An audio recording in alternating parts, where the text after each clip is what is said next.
Hey, hi, hello, good evening. Once again, I want to apologize for delaying the stream for an hour. Yeah, I did have something in real life kind of pop up that needed some urgent looking at, but thankfully I was able to resolve that, and now we are here tonight in the middle of the week.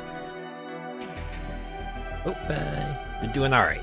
Hey, is everything okay? Yeah, I'm good now. Hello, Molecular Shadow Fox. Thank you for asking. But yeah, we're going to kick back and relax a little bit this week with a bit of a game that's called Retrowave. It's like an 80s-esque, neon-soaked, throwback style driving game. Let's see, it's developed by Rewind app. Yeah, it was like pretty cheap during the sale, so I decided to maybe pick it up and try it out. So yeah, without further ado, let's get in here.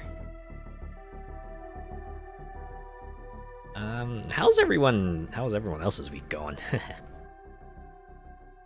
can see here we can select a car. Actually quite a, oh, okay. Never mind, I guess I can't do much with a paint job, but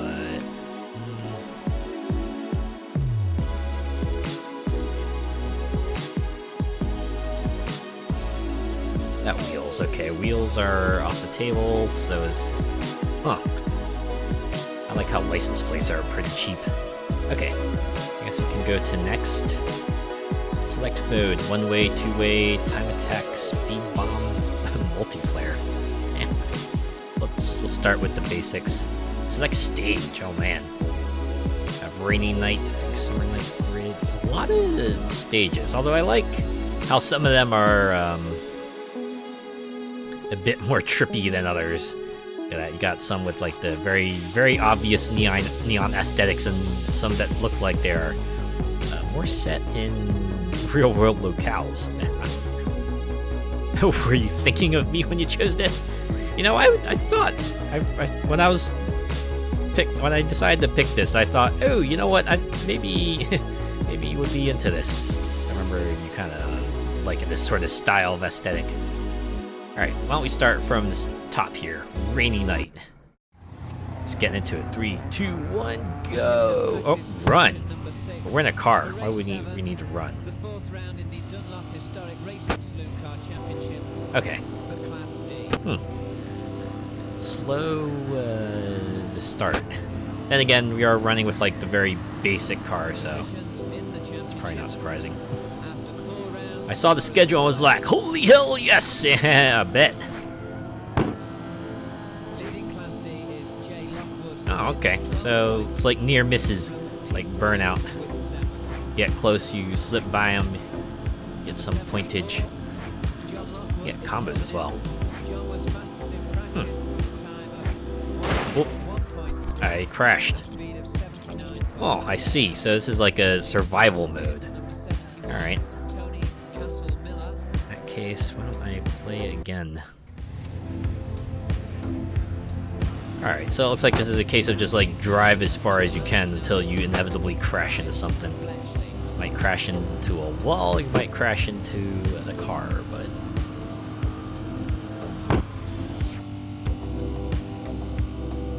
yeah, I'm guessing this is more of a game to kind of vibe to rather than...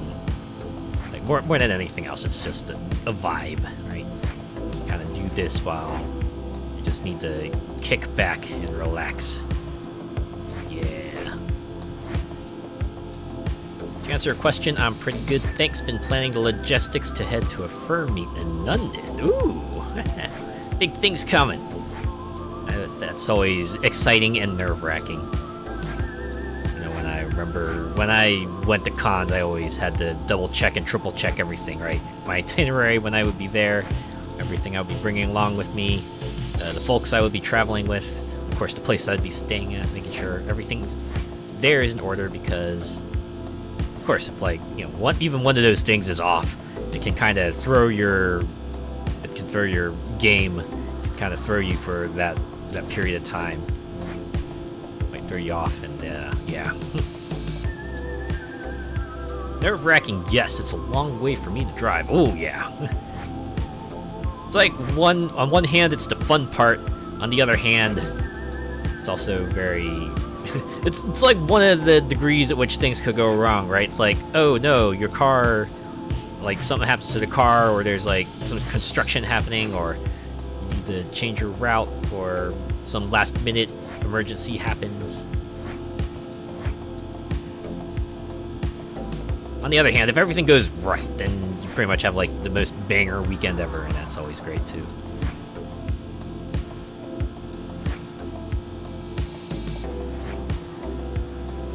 Thank God for GPS and those route planners, yeah, right? I've always wondered how people managed to kind of survive driving before that. I mean, I know how, right? They just had to really plan. Unlike these days where you can kind of you can plan on the fly. If something happens along the way, you can reroute yourself fairly quickly, but back then, if you were driving it down a certain way and the road was closed or something like that, it's like, well, you're gonna have yourself some fun times going off the beaten path. I'm next to useless with the map. Yeah.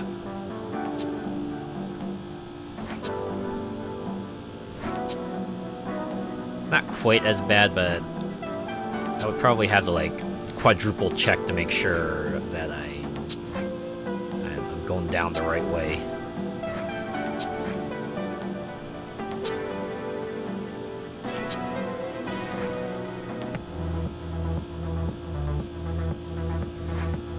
My family was, like, pretty early adopters of GPS. Like, even before, you know, they became commonplace because every smartphone had Google Maps or an equivalent app.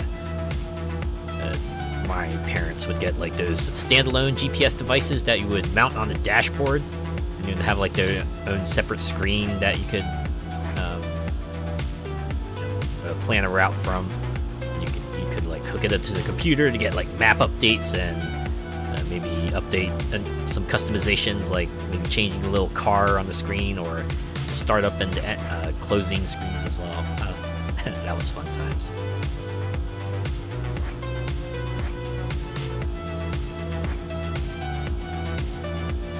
Doesn't see too much use these days. It's smartphones have largely supplanted the need for a standalone GPS device.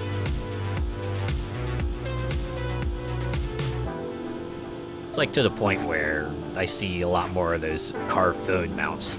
It's like you hook it up to the little air conditioning vents, and you can, like, stick your phone on it, or like maybe one that goes into the cigarette lighter hole thing. Yeah, loading those update CD things to get map updates. Yeah, I remember when sites had, like, the downloads right on there. I mean, some of them still do.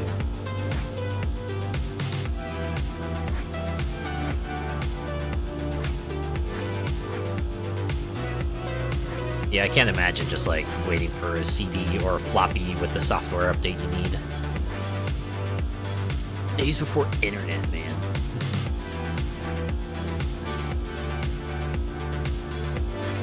Before we could patch things, it would have to create, like, a whole different edition, or maybe put in some advice. It's like, hey, don't do this on the software because you'll make funky things happen. The Dark Ages. It's kind of funny. In some ways, today's internet is improved, but other ways, kind of miss the old ways it was, like how online communities formed. I remember being a part of forums. I know I brought this up like a gazillion times, but man, I miss forums. Wish you could bring them back. Nowadays, it's only like the largest forums that still exist. You really can't find yourself a nice community site for, say, really a niche thing that you're a fan of most of the time.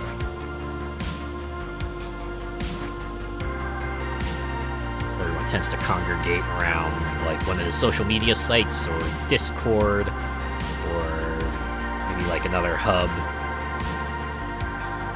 Very rarely will you see just like, you know, some kid just like make a quick HTML website with an attached PHP BP forum for people to just kind of go in and interact with like-minded folk.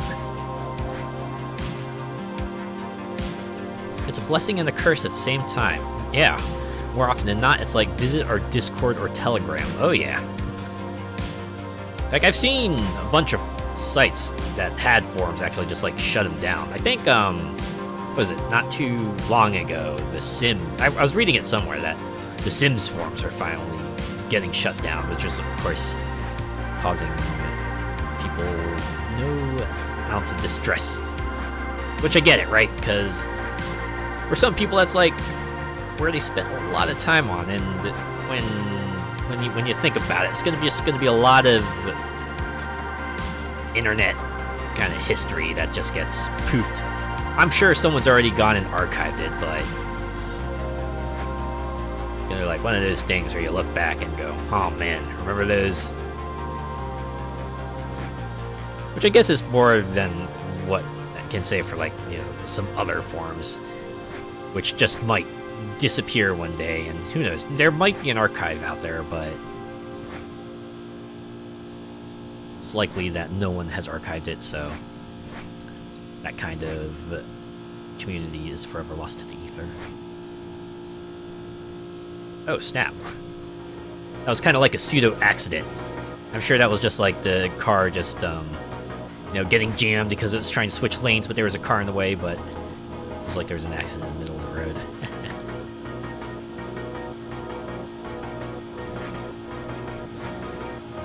But I was gonna say, maybe the fact that forums just kind of can disappear without a trace might also be a blessing in disguise sometimes, because I can imagine,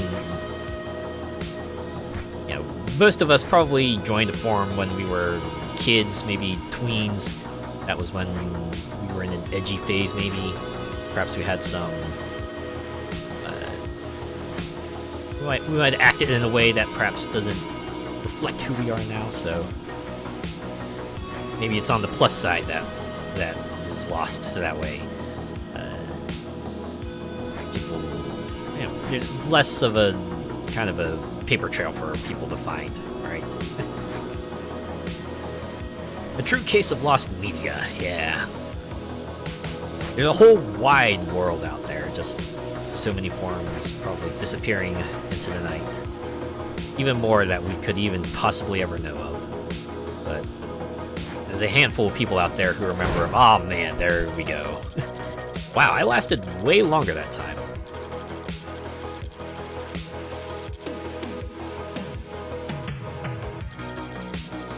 What opposite direction is?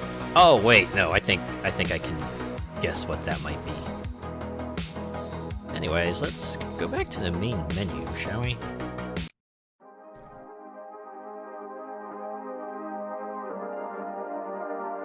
I was always a fan of the Pro Boards ones. Got some great customization. Ah, yeah. I think I joined a few forums that used that kind of forum too, and it was kind of fun just like seeing what kinds of extra stuff they might attach to it. Like, I think I was part of one that had a currency system kind of attached to it, so that was like pretty neat.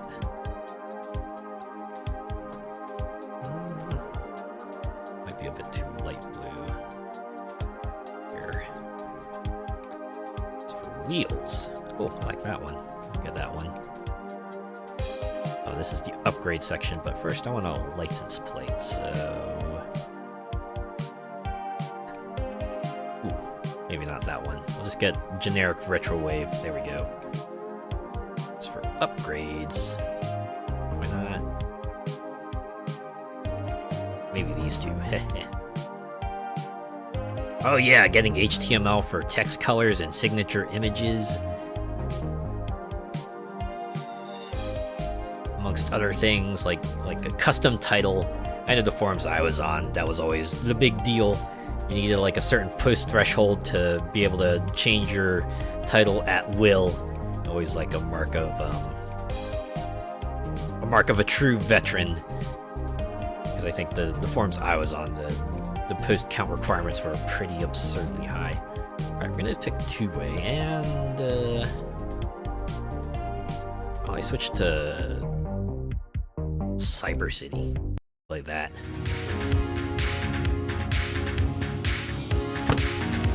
Well, hello there. Hello, Venom. How are you doing tonight? Yeah, okay, so two-way puts you on like a two-lane highway. And you go down like that. Now regard yourselves like a true oncoming lane. Okay. Oh, you can see this being a little harder.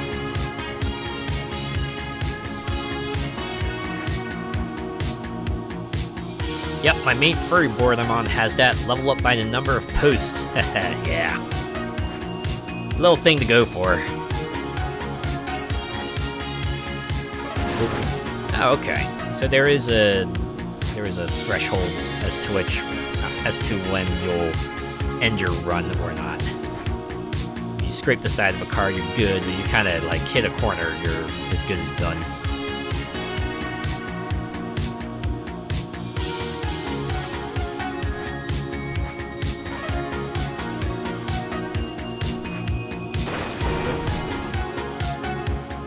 Mostly relaxing watching streams with popcorn. You? Ooh. Sounds like a good night right there. Just enjoy yourself a nice little snack.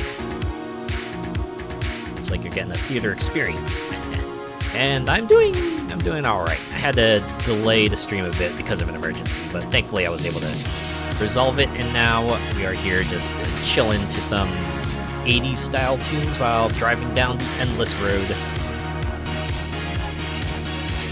I just realized this all goes well. This all goes together pretty well. This is kind of like the mood that you would expect from a style like this, right? You're just driving along without a care in the world.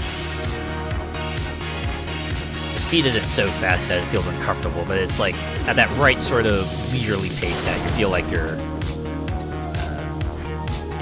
moving along at a good clip. An emergency, nothing bad, I hope. Yeah, thankfully it ended up being ultimately nothing major. We're good.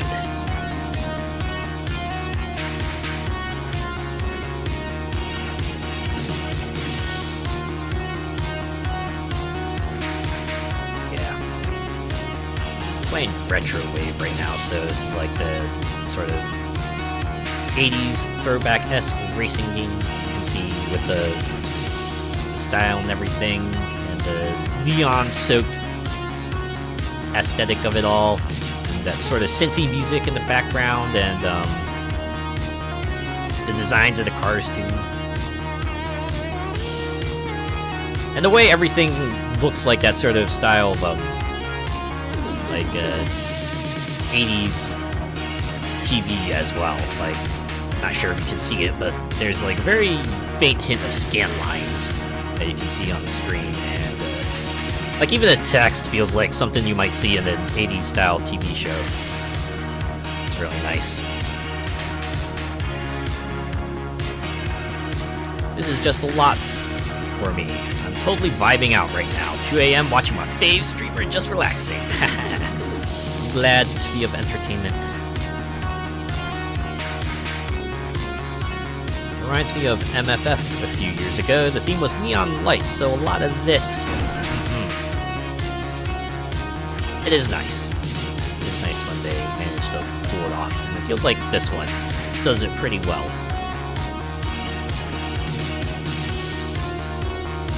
Like, I could imagine totally driving down like a glitz and glamorous like street. You know, main street of a big city just has everything just soaked in neon all around. Feels like you're in a completely different world.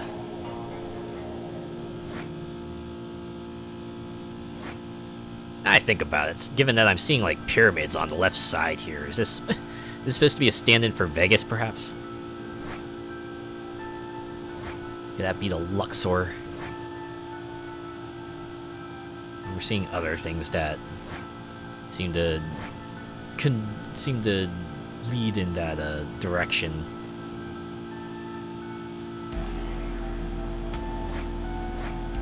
Like all those posters and the signs advertising things, and I think all we really need is like a Sphinx analog, or like some sort of Caesar's Palace analog.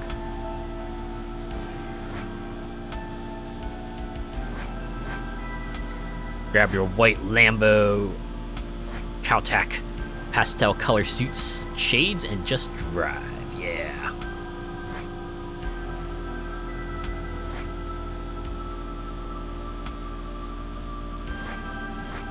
Just max and relax. No. Huh. I could have sworn that would have been it, but nah, we're going. We keep rolling.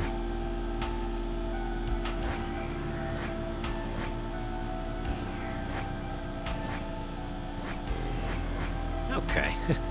So you managed to like pass cars in quick succession. This near miss score rises by quite a bit. Oh.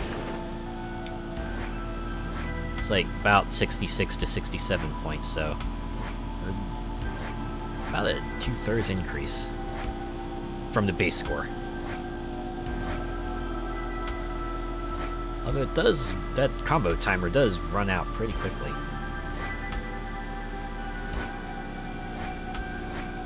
You have to go out of your way if you want a high near miss chain. Oop. Don't mind me, I'm just vibing in the wrong direction. It's not me, it's you. Reminds me of that intro The Simpsons did. Lazy Boy. Total 80s intro. Nice. That's always fun, too. I think I've seen people just create like motorized couches and lounge chairs in real life. Those are always fun.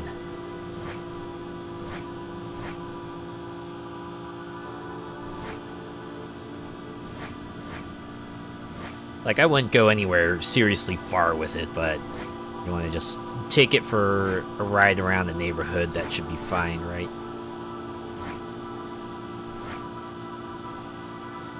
Obviously more of a gimmick than anything else, because yeah, can't imagine keeping like a motorized couch in the living room for long. Imagine that motor probably... There's a reason why they make garages, right?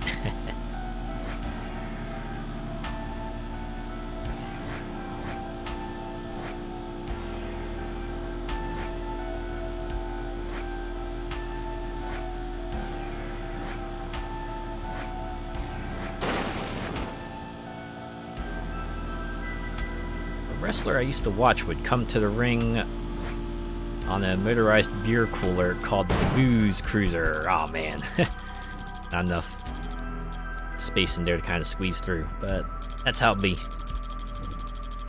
That sounds like fun though, motorized beer cooler. Real flex. Let's go back to the main menu, see if we can upgrade some stuff. Do we need brakes? I guess brakes could come in handy if you needed to like slow down and wait for things to pass. I guess we'll upgrade that one, but we'll upgrade the engine a little bit.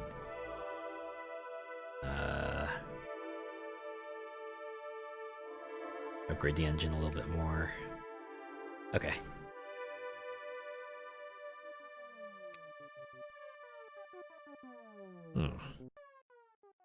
Why don't we do time attack? And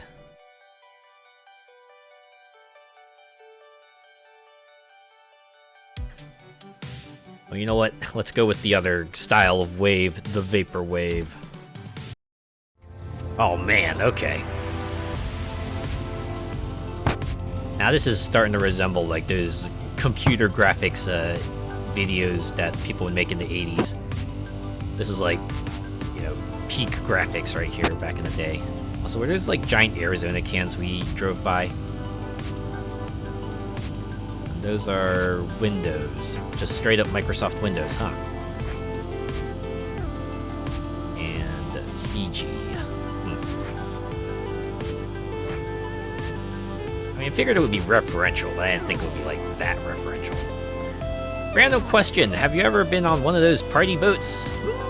Actually, I have not.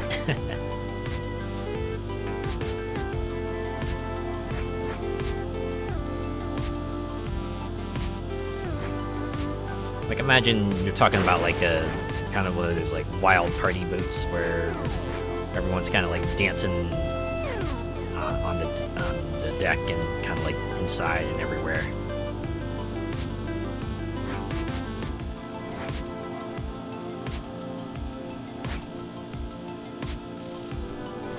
Went fishing multiple times, but never went on a boat big enough. Don't feel like I'm about to fall. Okay. Yeah, that's always... That can be a legitimate fear.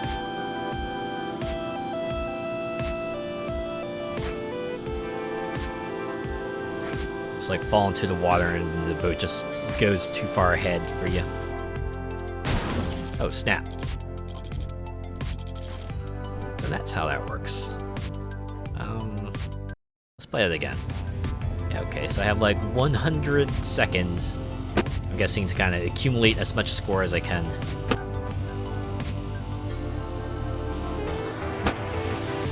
OMG, the fatback monitors, right? Giant old CRT monitors. Remember those? I remember my computer lab had them. They had a button called DGOS, and for some reason that was just an absolute point of hilarity for my class. We would always press it and just watch the monitor flicker all sorts of crazy colors before kind of showing the display again. It wasn't until later that we learned that, you know, DGOS has a purpose. Other than for amusement, of course. Yeah, okay. This looks like time attack. Yeah, that timer just goes down. It's inevitable. And your goal is to just get as many points as possible.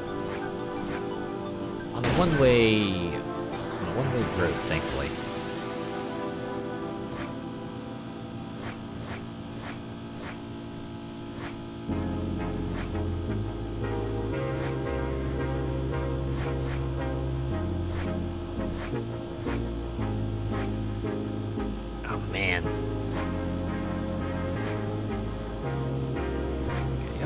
Close to kind of get that near miss going.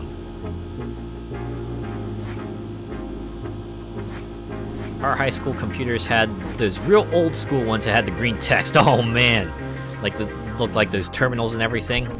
Whew. Ooh, that takes me back. I think I had one in elementary school that was like that. It kind of tucked away in the corner of our classroom. It was so old that it used like the giant floppies to just play games and stuff. It was pretty wild. Alright, that was time attack. Kind of an interesting mode. You know what? Keep upgrading the speed. And speed bomb. We'll try that. Let's go drive on the bridge, shall we? Go on the bridge. Let's see. I imagine this is pretty much like speed mode. Keep your speed at a certain threshold, otherwise the bomb health goes down. If you go too slow, your car goes kablooey. I do like how we're driving a truck cab for this one.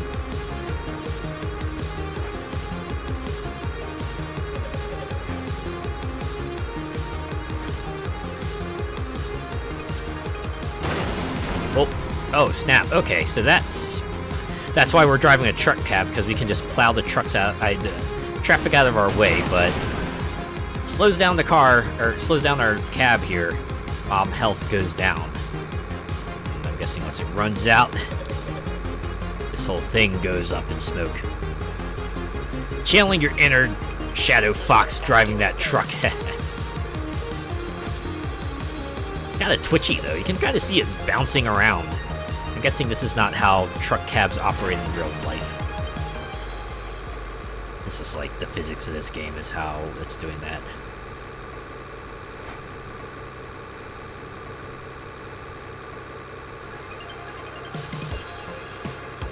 Oh.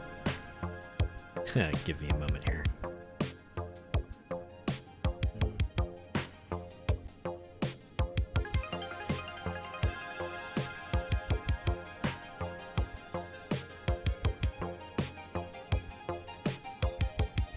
Yeah, there we go.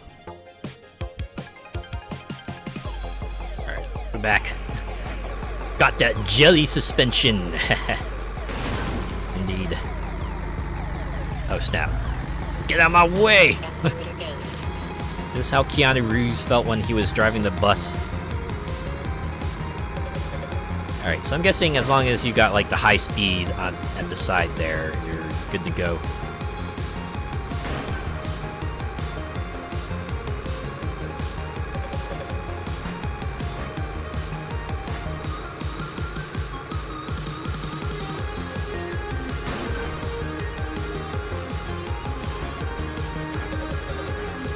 I wonder if they have you driving a truck cab too, so that's like a little harder to see what's in front of you. Granted, it's not too obscuring, so you can kind of keep in mind where the traffic is. You're okay to go. Yeah, jelly suspension. You can just imagine this truck at like some sort of meet just bouncing up and down. Wouldn't that be wild? Probably be like heck on a suspension though. Cause it to bust apart or something. Like, jeez.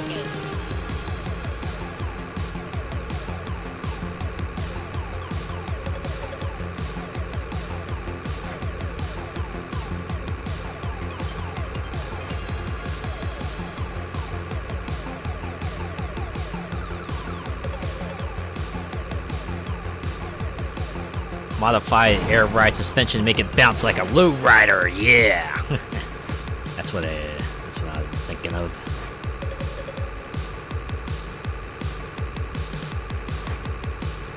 Maybe get that song by War as well.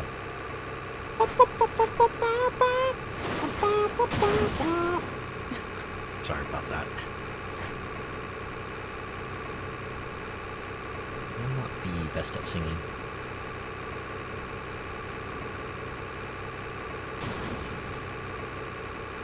I work at an electronics factory. We keep old computer stuff because some software only works on that precise type of hardware. Those things are so freaking old. That's always a shock, right? You go into a facility and you see the oldest PC you've ever seen, only because all the systems that they've built are working around that. To upgrade it would kind of require them to disrupt operations for a significant amount of time. Almost feels like a variation of sunk cost fallacy. It's like you're stuck with it for so long, but as long as it keeps chugging along, you might as well keep using it, right? I know there's a saying that goes, if it ain't broke, don't fix it, but after a certain point, you kind of have to look at what your current system offers you and what the benefits you might get from upgrading. Yeah, I can get big money for that old tech, especially since you can imagine, right, the number of people who have the knowledge for those kinds of things is probably very limited, so those folks would be in demand. They might be in demand for like a very specific set of people, but they will be in demand.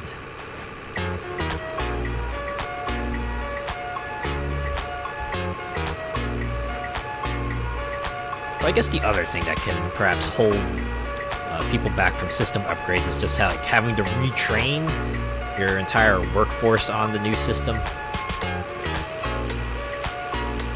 I'm sure we can all attest that can be hard sometimes, right? You get used to doing things a certain way long enough, and when they kind of pull out the rug from under you and go, "Hey, we got this new thing, and we want you to use this now," it can be a bit of a shock, right?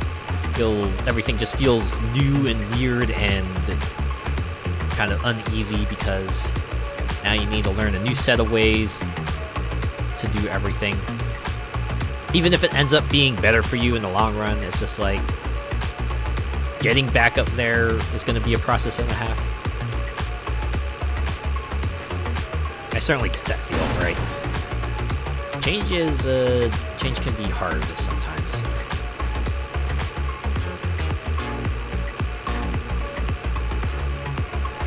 Like those old real computers that take up an entire room. Hell yeah.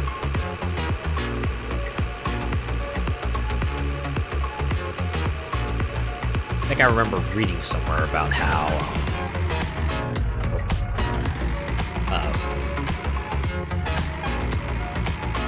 Okay, so it looks like 80 is about the cutoff.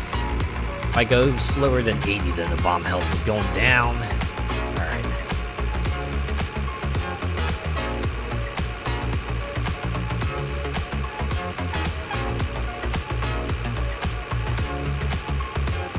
Just need to sell it to a people company in the Middle East developing country. You'll be surprised how many people need old stuff.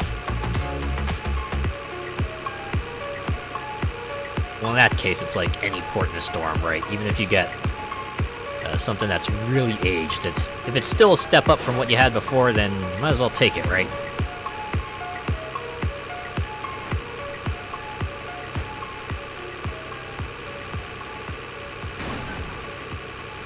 I think a lot of people I follow on Twitter, they were in Japan recently, so they were talking about how it's crazy, like the contrast between tech you see sometimes, right? On one hand, they're got like, you know, the most interconnected high-speed train networks around. On the other hand, there are other places where you kind of like walk in and it's just like, wow, certainly looks a lot like this place hasn't changed since the 90s. What the heck? Is this song like the budget version of the Final Countdown? Sure sounds like whoever composed this one was really channeling their inner Europe. Kind of neat, though. I was just about to say that. Glad we're on the same wavelength there. Uh-oh. Oh, okay. Okay, we're good, we're good.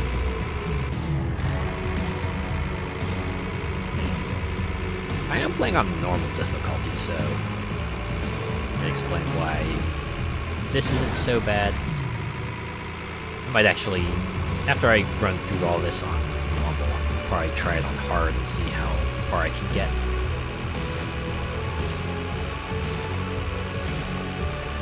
I'm wondering if this game might benefit from like some sort of difficulty scaling, or at least a density scaling. Just like slowly add more cars onto the road as I continue driving.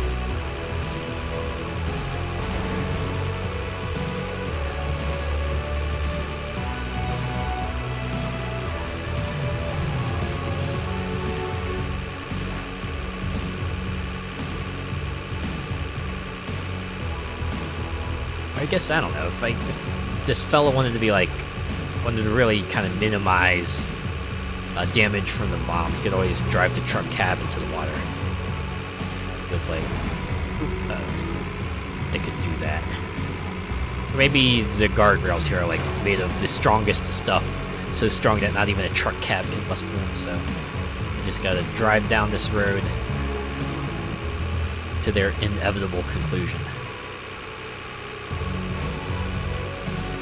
Maybe this is the ultimate sacrifice that they're making. By also doing some sick stunts to raise that score higher and higher. Yeah, there's no way like a truck in real life would kind of be able to lean up. I was gonna say, this thing is like leaning really far for being a truck cab. Like, goddamn. I feel like I'm like a cartoon truck cab, just like swinging along with the music here, just like, aw, yeah. Just vibing with the beat. Yup. Got a bomb in the passenger seat, but it's alright. it looks very top-heavy. It does feel like that.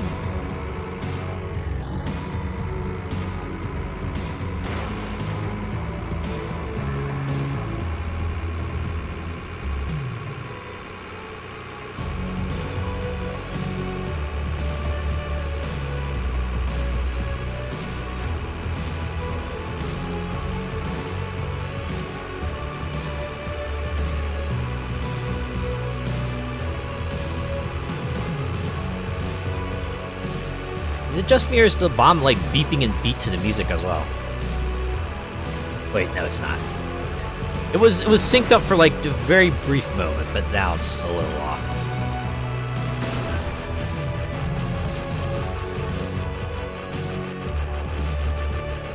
Probably speeding up because I'm slowing down here.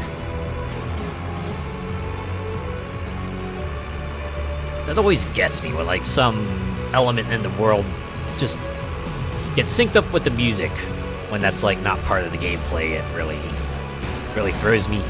It's like, oh wow, wait, is this intentional or is this just a coincidence? On the other hand, I do like a good timed musical moment in a game. Like either when the game kind of accents each hit with instrumentation, or like you know, either the music picks up at the right moment when you get that variable mix going. It gets you the right feeling at the right time. It's pretty good, especially when it's seamless. Like later Fire Emblem games are pretty good at that. We've got like the calmer map theme, and then when the game zooms in the combat mode, you'll hear additional instrumentation just pick up and everything just gets more intense. Kind of segues in between the two and just feels quite nice like that. Like when you do the ultra combos in Killer Instinct and then sync to the music. Yeah, that too. That's always pretty rad.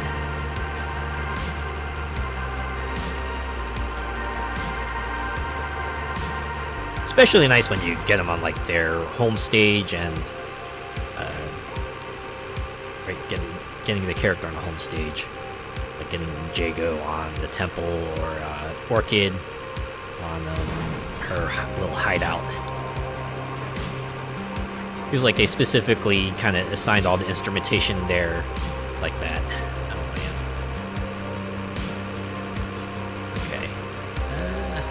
Okay. Looks like my phone's kind of on fritz here. Keeps on going streamer mode on, and then it keeps going out of streamer mode. Like jerking around.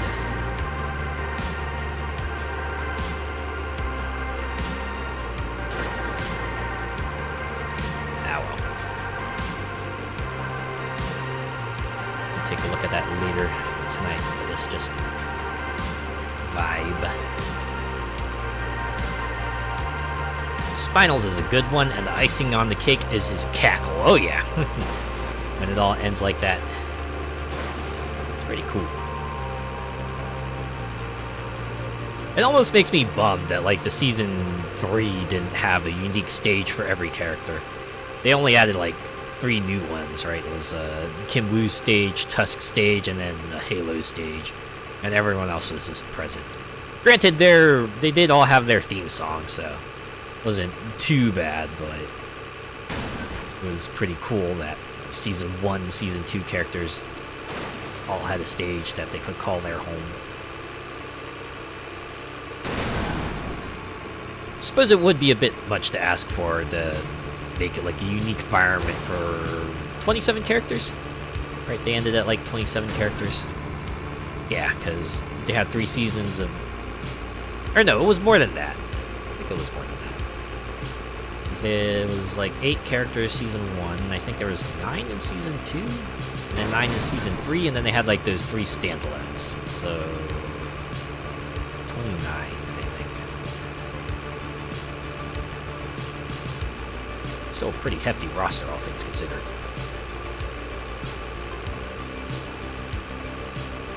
They could have done an abandoned version of Fulgur stage for Kilgore, yeah.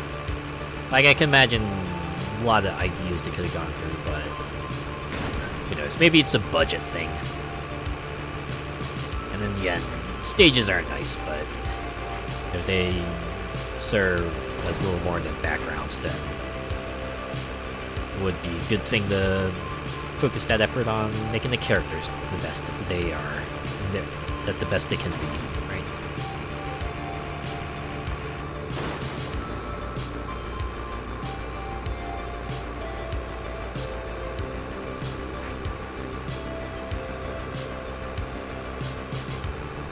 I know that there's still like a little bit of a movement out there to kind of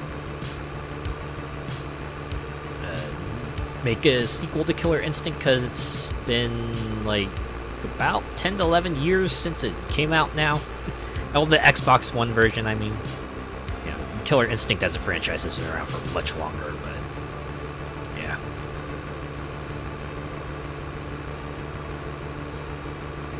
I mean, I hope that they come back to it one day. Although my guess is they're probably trying to think of how to make it stand apart from... If they are working on the sequel, just trying to think of how they could make it stand apart from 2013. Because that was like a pretty solid game with some pretty unique mechanics, but how could they... What could they do to differentiate it from the old Killer Instinct and kind of justify people picking it up?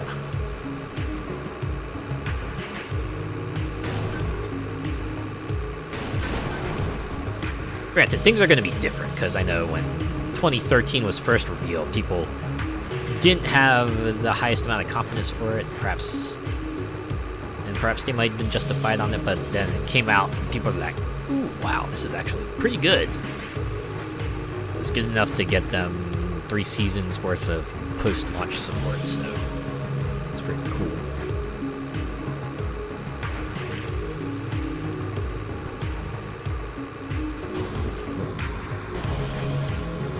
Easy to end up with a game that is just Killer Instinct with a new lick of paint. Props to the music guy, he did a bang-up job, yeah! Mick Gordon for Seasons 1 and 2, and then Atlas Plug and Cell Dweller for Season 3. They all did fantastically. Well, for 2013.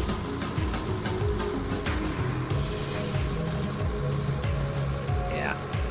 Mick Gordon especially, that guy knows how to compose music, like, every tune you listen to just really gets you hyped up for the fight, and they all come in different styles too. This man can touch on a whole bunch of different genres and make it all sound real nice.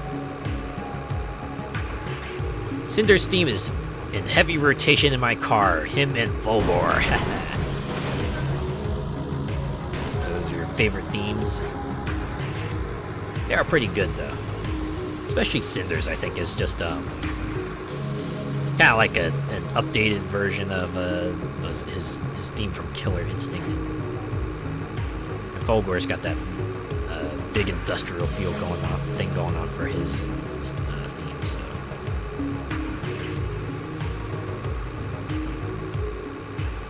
if I'm in a spooky mood, Sadira's theme, yeah, I like that one too. This might be it. Oh man, back from the brink. Close there.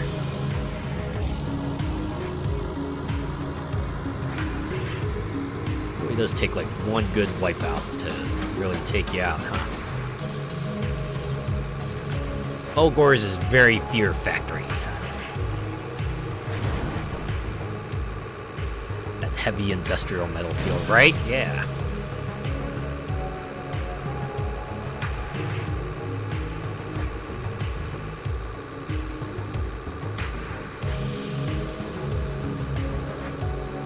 Comes to like favorite Killer Instinct tracks, I think Sadira's is pretty up there. Kind of like how it captures that spooky feel.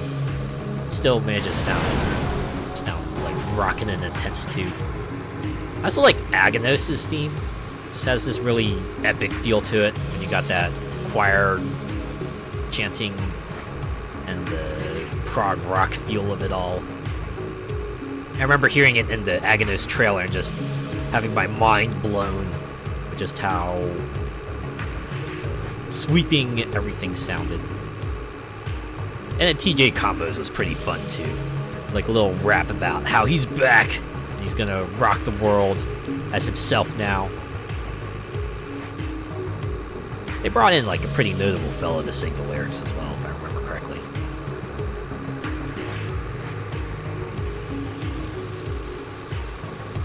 Hizako is just creepy, full stop. Her crab walk is so unsettling, right? Very much in line with a sort of Japanese style horror apparition that tends to be featured in a lot of their horror works. The chanting and Spinal's theme, the full dynamic version, is just chef's kiss. She's straight out of The Grudge or something. I think the devs have said that they did draw from those kinds of films to kind of, give Hizako that sort of aesthetic style. Oh snap! This one has lyrics.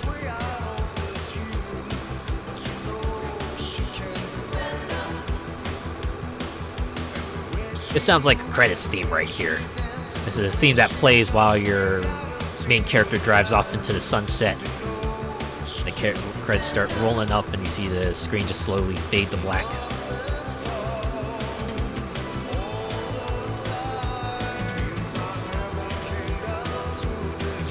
Yeah, I give props to Iron Galaxy and Double Helix. All their new additions to Killer Instinct 2013 really kind of fit in, right? They fit in with the rest of the cast.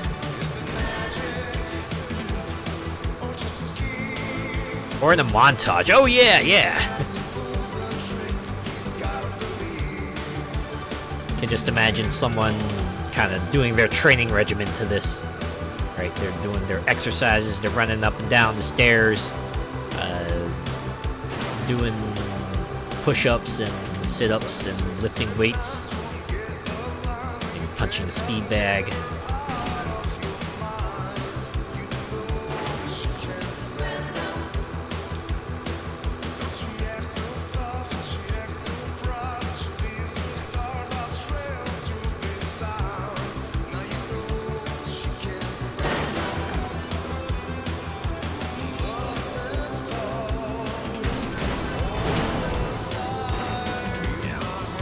I remember someone saying that Killer Instincts kind of feels just a lot of sort of those horror-style archetypes just get together to beat each other up in a game. And a lot of those characters fit that mold. You have like the werewolf, you have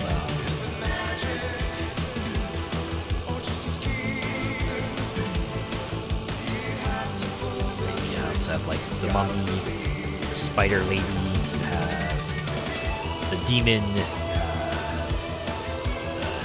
vampire, you got... Yeah, vampire. You got the Onryo, you have...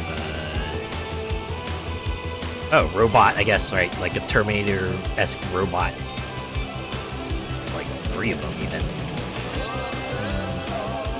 Statue brought to life. That's an endless pursuit.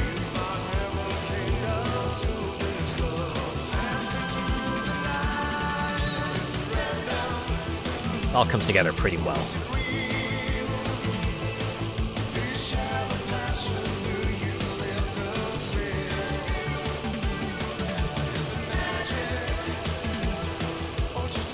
Yeah, the Native American Eagle and Thunder. Yeah.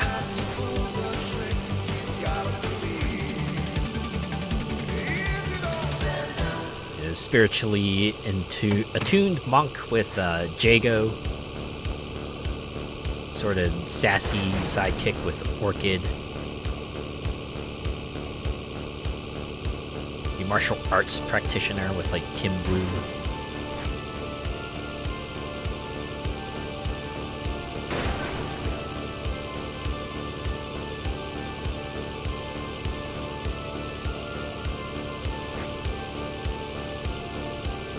Oh yeah, Riptor. Oh, of course, the alien with Glacius and the experiment gone wrong with Cinder. Yeah, I forgot about Riptor. dinosaur. It's a pretty classic thing, horror staple. Thanks, Jurassic Park.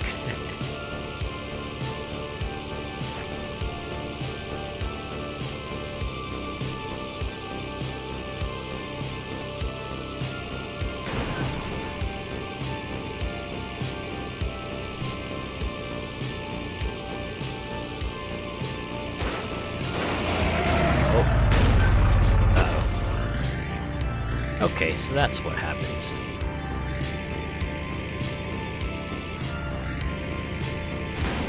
Truck just like falls over and then you just have to get back up. Thankfully this time you don't need life alert. They just automatically place you upright. Stuff. This intro trailer was really well done, like one of those corporate adverts for services. That was close, I know, right? Granted, I was kind of doing that on purpose, but hey. Yeah, I do like those trailers that, or the videos that kind of take themselves in a different style than your standard trailer. In a variety of colors, talk to your Ultratech representative today.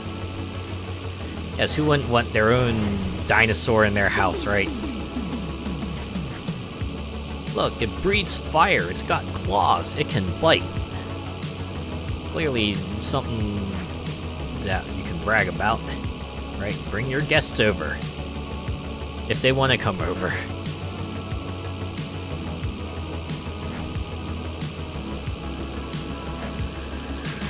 Could you imagine that? Someone just like buying it and then you see the video just show up on TikTok or something.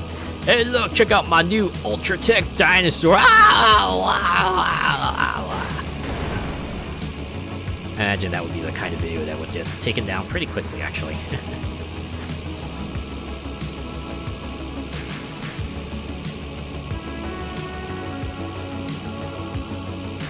If they ever did a remake of Cadillacs and dinosaurs, he could so be a guest.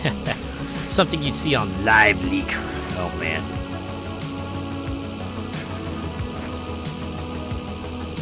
Certainly make the news, that's for sure. Oh. Hey, out of my way. Aw, jeez. Okay. It's like these cars kind of get stuck on the hood. Uh-oh. Wait, that's it? Interesting explosion animation there. But I guess that's enough. Enough to let you know, yup, it's over. Pack it up. That beeping is still going.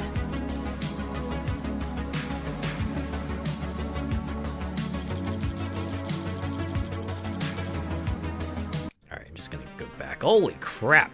$20,000. Let's see what we got here. Oh, different cars. Actually, a lot of... Oh, okay, maybe not that many, but there's enough here. Oh, dang, this one's like 25,000. Oh, this one's just 10,000. Maybe I'll go for this one. Pitching.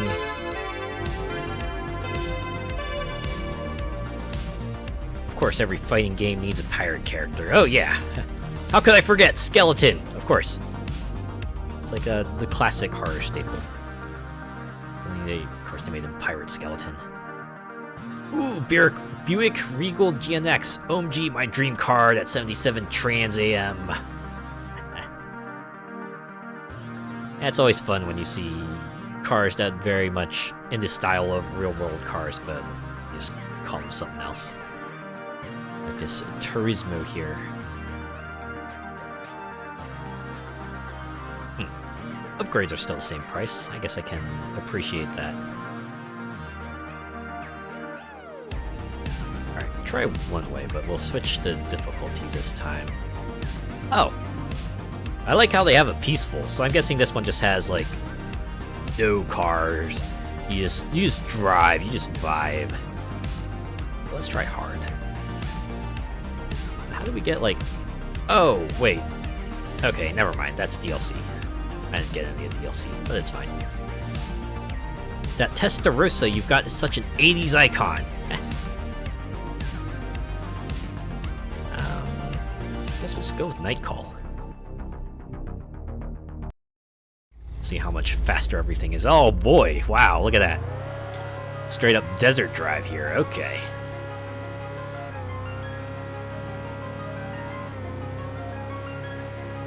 I don't know, it's the style of car that kind of speaks to me. It's got the sort of flat, sleek style to it. Oop. I clipped a car. Well, hard certainly steps things up. It's making me want to get in my car and go for a cruise even if it's 3:07 a.m. Uh-oh. Sometimes you just want to do late night vibe. Certainly gives you a different feel because everything's quiet and it can be peaceful. And if you're in a lit area, it's not too bad.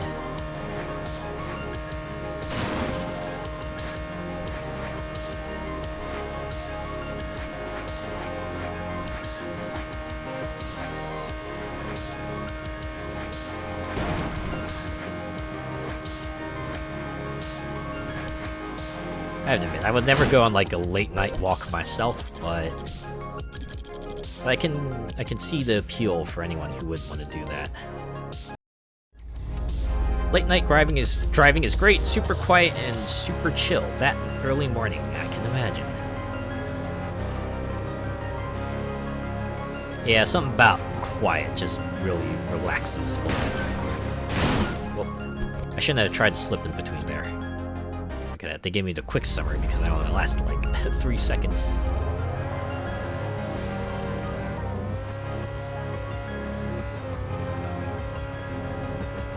My commute every morning is like that, very little traffic and no buses. That's gotta be nice. Oh. Yeah, the threshold for... Oh. I'm gonna just use mouse here. Let's try two-way. And go to Space Beach. Yeah, I had a friend who did a night shift. Right, they would work at night, just sleep in the afternoon. And they would also talk about how their drives tended to be pretty peaceful. Because driving to work, it would be like very late at night, so roads would be empty, and of course when they got off, it was usually early enough in the morning.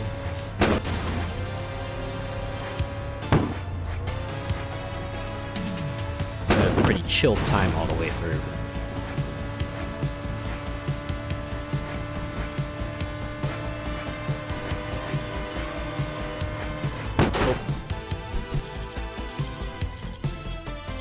I could slip on through there, but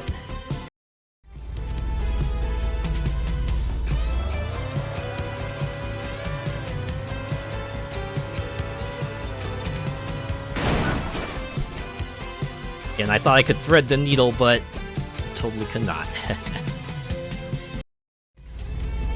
If only the commute home was that peaceful. Rush hour. Ah, man.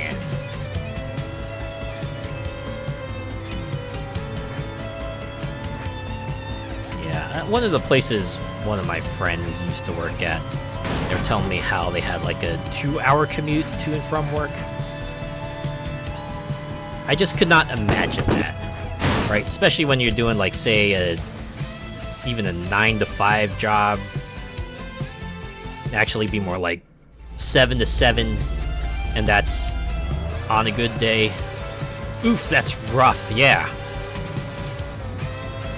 Had to get up super early to prepare, and by the time you get home, there's really not much time to do much of anything.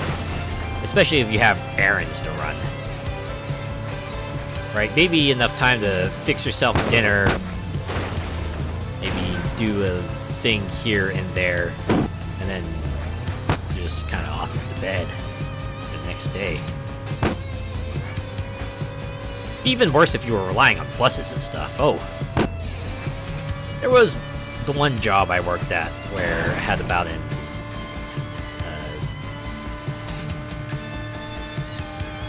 hours commute. Required me to like transfer between a couple forms of public transport, but it was alright since I used my 3DS liberally back in the day. And my Vita. Thankfully, I didn't have to transfer that often, so I could, like, at least get a good half hour's worth of play in before I had to, switch. Game is great, but goddamn, those engine sounds are awful. Yeah. Especially when you get those, like, the pops for, I'm guessing, like, the gear shifts. Sounds very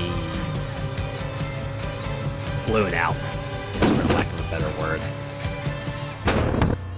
Feels like it even cuts out too, right? It's like they had the sound clip that plays for like 2 seconds and couldn't find a way to kind of make it sound a bit more natural.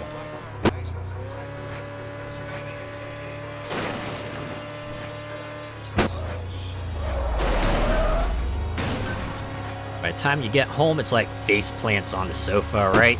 You're just out of energy, you can't do... You don't feel like doing much anything else, really. Typical arcade-style sound effects. I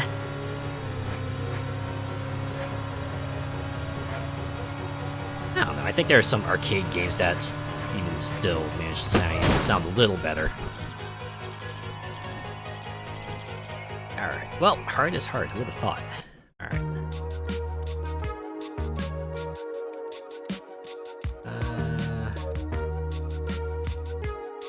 This multiplayer. Oh, okay, no. It's like actually multiplayer. Never mind. I thought maybe I would be going off against like a computer player or something.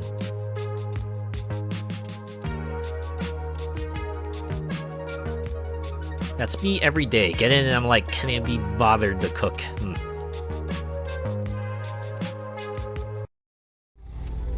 Behind the wheel for 12 hours a day really takes it out of you. Yeah, I can imagine. Especially if you're driving a truck.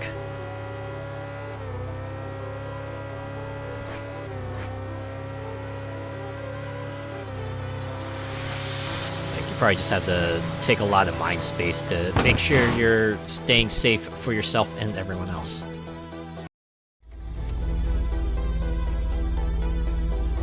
Yep, one job where you can't afford to get sleepy.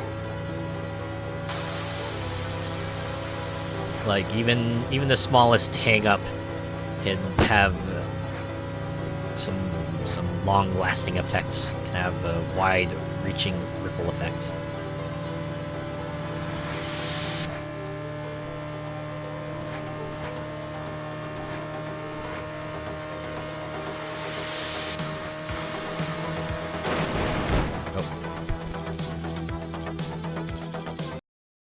Am I tripping up here?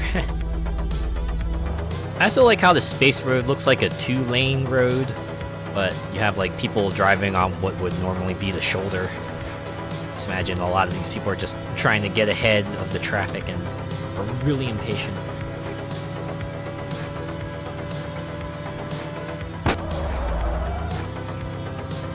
I've taken to having a nap on breaks in the bunk bed. Whew.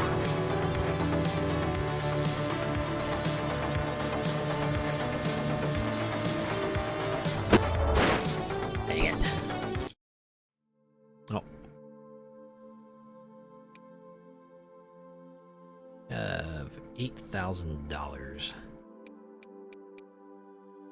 Oh my god. Are you for real? Did they actually put in the Cybertruck? All things. Is that a skateboard in the back I see there? Oh man. Ooh, look at that police cruiser. Oh my god. Wow. Now this is a kind of car I feel like might fit the best with this game, right? Look at that. Oh, wait. Arizona sponsored. Okay. Wow, what is this? Got all sorts of styles of cars here. Man.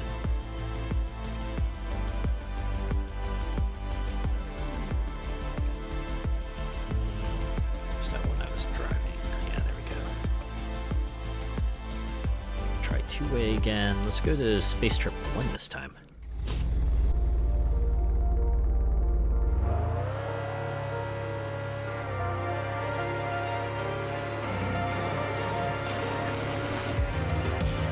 Can you imagine this is like probably the future some people might have envisioned in the past?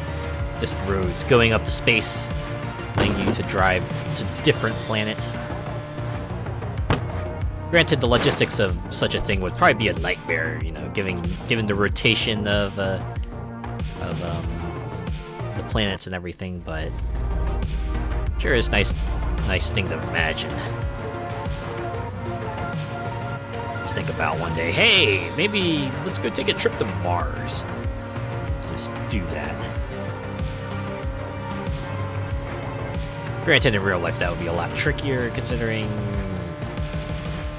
getting to Mars via spacecraft already takes a long time, so technology would need to be way more advanced in order to, you know, get us there in a reasonable amount of time. At least if you wanted to do it like, say, a weekend trip or something like that.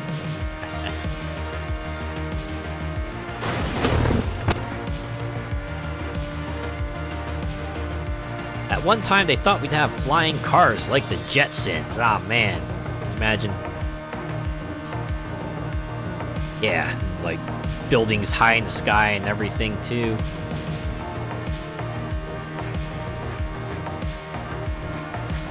You know, and then we put some thought into it and realized, could be more trouble than it's worth. It's like we already find a hard time to trust people with driving on a 2D plane. Could you imagine if you gave them the ability to like go up and down along with that? Just imagine things just get so much worse. You would need like an extra special license if you wanted to pilot a flying car.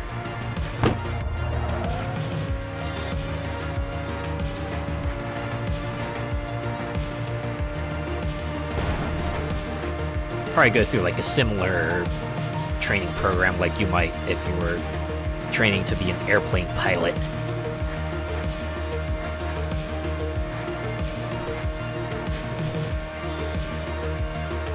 Probably like driving a flying car would have to operate similar in manner to an airport as well. Have like designated lanes that you would drive your flying car. Designated places where you could land them.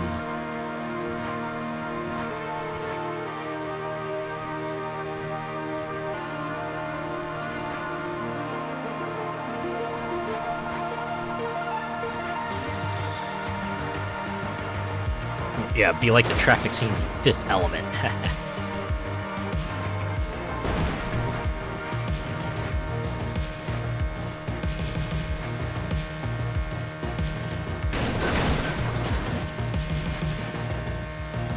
Ah well, it's still fun to dream about.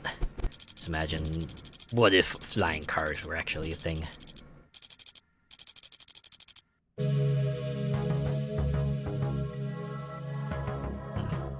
$23,000. Get pretty decently far. We'll try that again, see how much further we can get.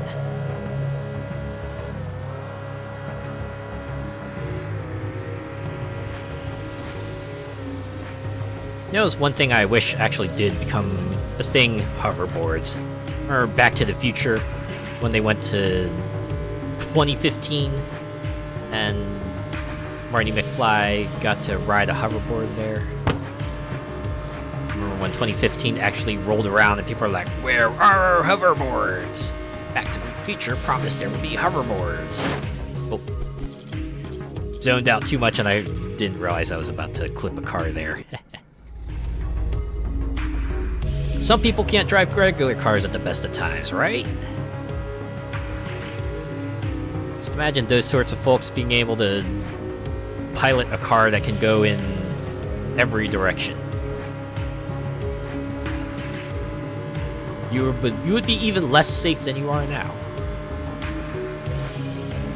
Like, it's already bad enough that some people might fear a car driving into their house. Could you imagine a car being able to drive into your house from any direction? That would be even worse. Like, Goddamn.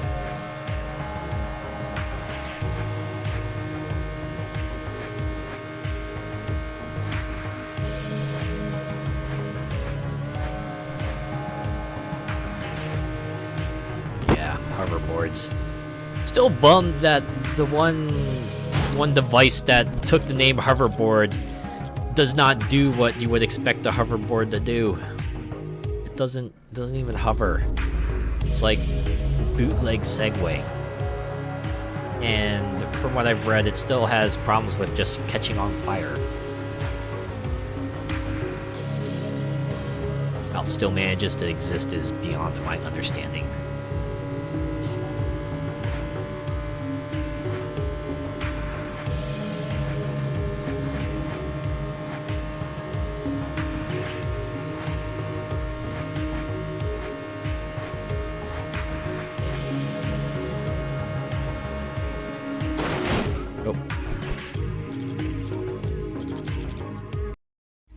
I admit, I like how this one feels a little bit faster.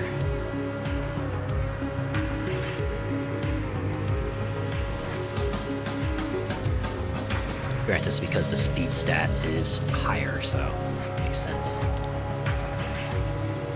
This does feel like a little bit more of a thrill ride. Like you're doing a proper chase down the road.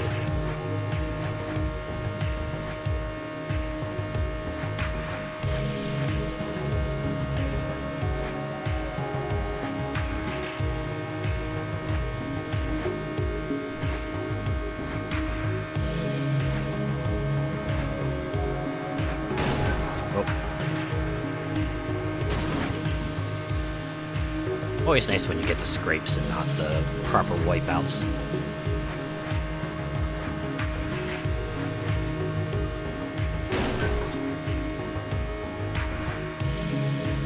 Reminds me a lot of that Sonic Infinite runner. Oh man!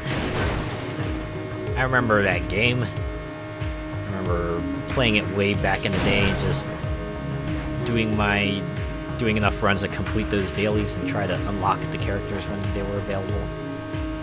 Ah, those were fun times.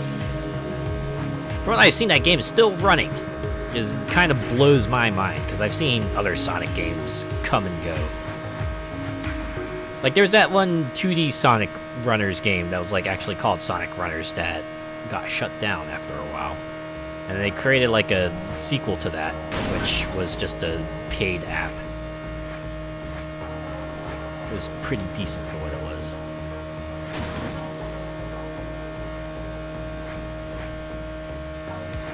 And then they have that Sonic Forces tie-in game as well that was like a versus runner.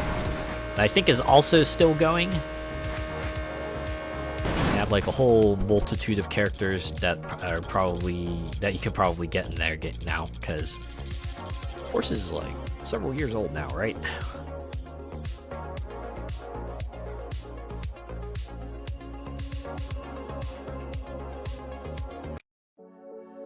Alright. You've driven that car a lot. Why don't we pick something else here?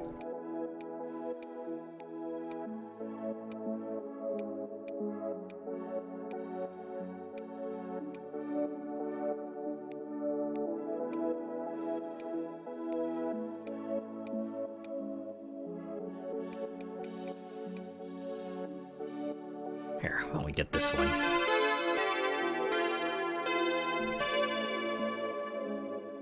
Got a lot of achievements. Achievements for just buying cars, for unlocking parts, for doing certain modes.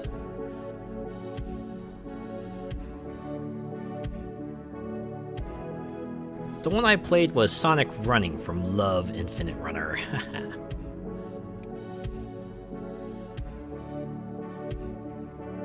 The Lada Gigoli. Is that what this is based off of? I guess we'll give it one of each. I'm surprised there's like no scaling for those. There's no like price scale. Although I guess that's nice too, because you don't have to worry about.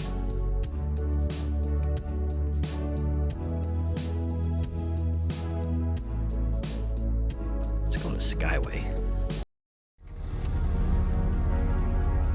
That one you have, Azure, is a Shelby 350 GT. Ooh. Nice. Yeah, okay, this one's like a little bit slower.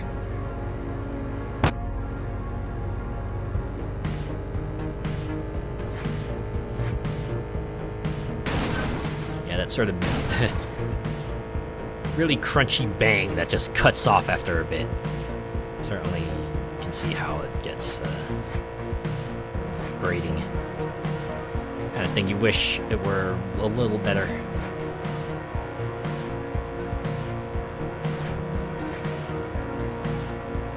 Yeah, this provides its own kind of vibe, just driving this sort of car. The other one gives you a feeling of like the high living sort of lifestyle, and this one is more of a kind of rough and tumble sort of lifestyle. Just making it through, working through the road here, just driving along. Just forget about forget about your current worries and just drive, man. Just drive. Granted, the environment is quite different from the current feel I'm getting from this, but yeah. Like, look at that huge planetoid in the background. It's got a hole blown in it. Is this like the Sonic Adventure 2 timeline? Like where Eggman just shoots a laser through the moon. Nope, time's up. I forgot I was doing time attack. Isn't it a GT 500? 500 had a different grill. Ah, okay. Alright, well I did one time attack, so I'll consider that good. What if I did this hard speed bomb? And,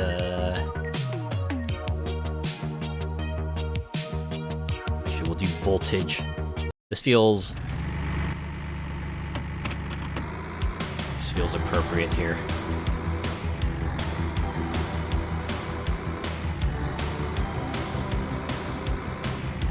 Now might be a proper challenge to keep this truck going at the optimal speed.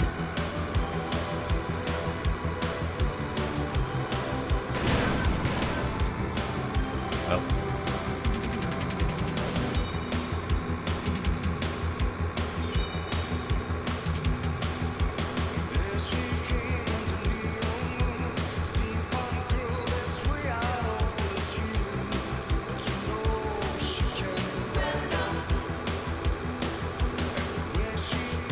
Boy, I remember for the longest time when people were trying to put all the Sonic games on a timeline, and I remember like the biggest point of contention was like Sonic Advance 2's place on the timeline.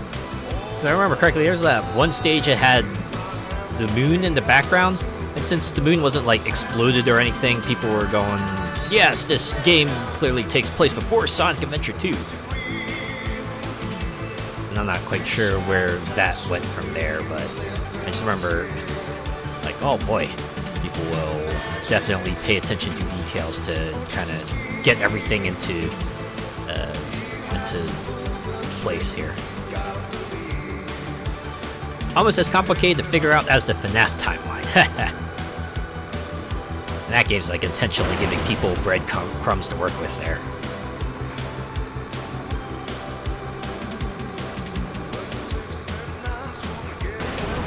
Also reminds me about the whole debate with the Zelda timeline. People were talking about, oh man, where do all the games go here? And eventually it was like agreed upon. Ocarina was kind of like the split, and there were like 3 timelines with different outcomes in the battles. And then all the games kind of slotted into their place from there. And then when the Zelda art books Nintendo puts out eventually made it canon. It's like, yep, that's what happened right there. Never known such a convoluted story. What more details can they throw out at folks?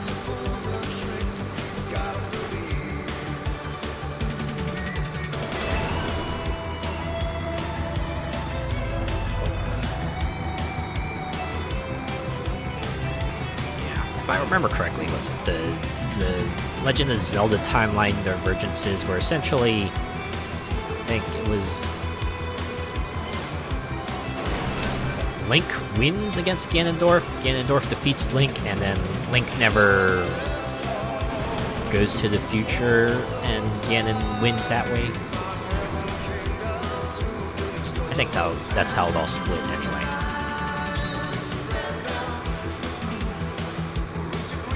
Doesn't help when there's a shed load of books too that have lore. Oh man. That's always the thing with when you get like that sort of multimedia franchise going.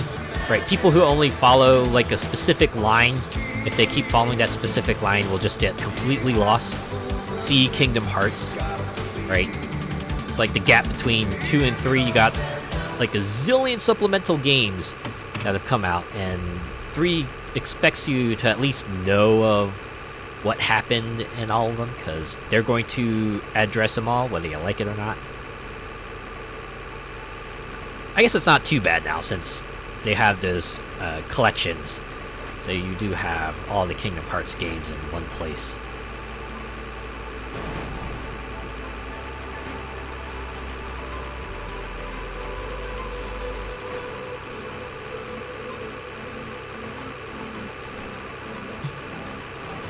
Yeah, it starts getting especially nuts when they have to address things that might have happened in a different medium entirely. Like, say, a book, a movie, or a TV series, or, like, even a stage play or something like that.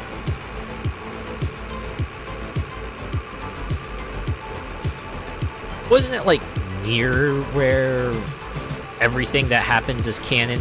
Right? Even, like, in the instances where the Nier characters cross over to another game, everything that happens there is canon. Kind of wild to think about.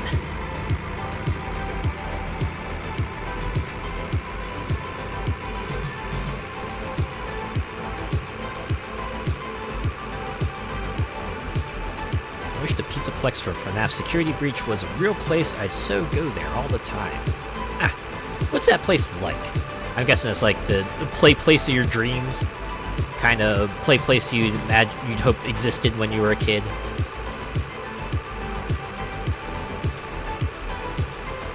Sort of thing with sorts of climbable attractions everywhere. Lots of toys to play with. And mascots as far as the eye can see. Ooh, excuse me.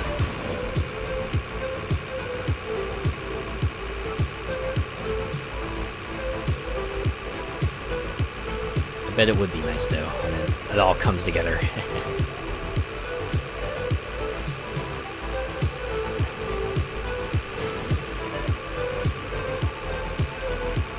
Yeah, it's like a huge mall, food court, cinema, attractions like Roxy's Raceway, etc. Even has a daycare center. Wow! A daycare when the whole place is essentially a play place. I'm guessing that's like where you would put like the toddlers and the babies. Ones who might be too young to properly enjoy all the facilities they have.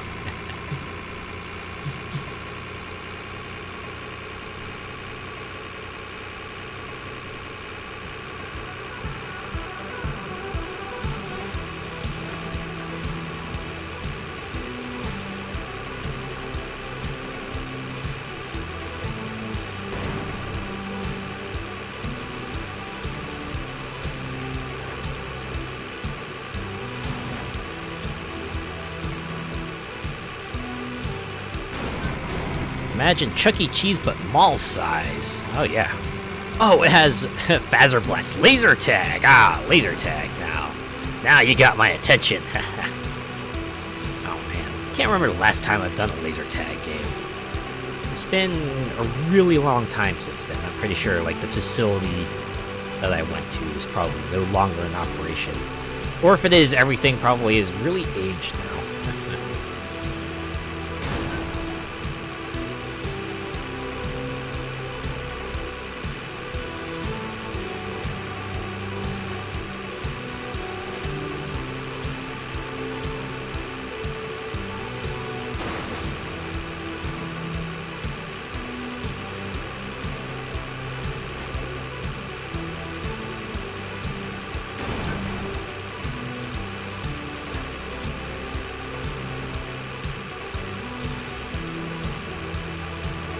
I guess there probably are facilities like that, just big old kids' fun centers.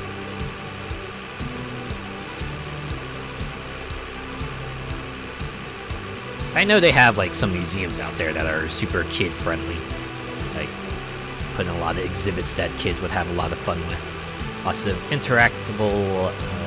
interactive exhibits and stuff like that. It's pretty cool.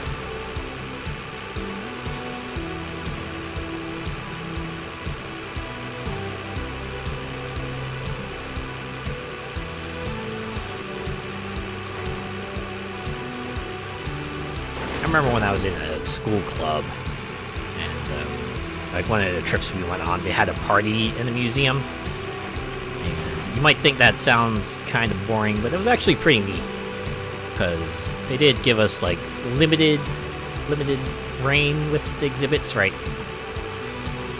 Of course, we couldn't like go absolutely wild, but they did have some interactive elements, and they let us kind of go through them. And we all had our fun with it. Miraculously, nothing was ruined. Although I'm pretty sure large that came in part with the teachers just warning the students, hey, better not act up, because you do want to go on future trips, don't you? And of course, everyone did, so everyone was on their best behavior. Lucky me.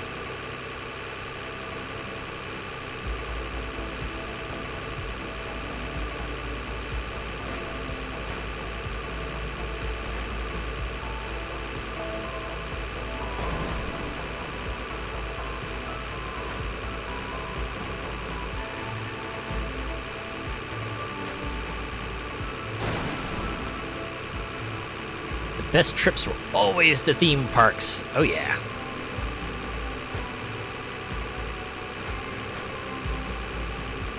Just have all of the fun concentrated into one spot.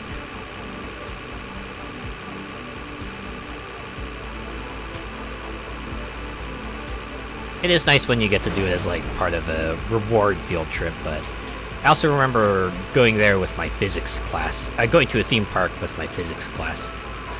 It was just an excuse for us to go there, right? Just to go to the park and have fun, but just to pretend that was an educational experience. Our teacher did give us like a worksheet that had some physics problems that were related to how rides worked, and we did figure them out. It was all right. They were easy enough that you could like get them done in say 10 to 15 minutes, and you can just have fun for the rest of the day. Just to go on roller coasters and do the arcade and enjoy shows and what have you.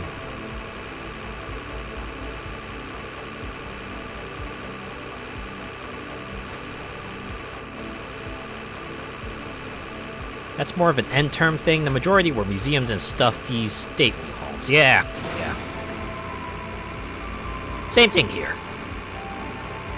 Yeah, things like theme parks and going to like fun centers and what have you were very much the end of quarter kind of thing.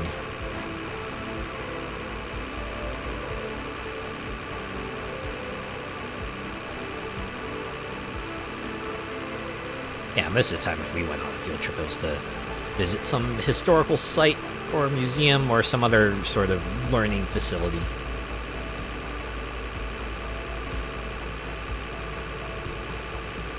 Oh, that reminds me. There's a story I read not too long ago where someone was recounting about a field trip they went on where they went to a museum and there was like an exhibit getting set up, and the entire class thought, oh boy, we're gonna get to see an exhibit early. But then they handed all the kids seeds and were like, oh yeah, hey, y'all can go plant these now. And apparently that got like everyone pretty mad because the teacher apparently pulled one over the parents' heads and was like, yeah, they're gonna go to a museum. And everyone assumed it was for the exhibits, but they didn't realize the teacher was gonna make them like, plant crops and stuff. And I think people were saying, you know what, there is a way you could have gone about doing that, right? You could have gone like, yes, we're gonna teach them about farming and how to plant stuff, and I'm sure they would have rolled with it, but the way the teacher went about it just feels like... It's called agriculture. Ah, yeah. I was trying to remember the name, but for some reason it was escaping me. But yeah, thanks. But yeah, it could have very much been like an agriculture lesson, but you know, if they just like said that right out instead of trying to pretend it was some sort of museum, just a museum trip, things might have turned out different.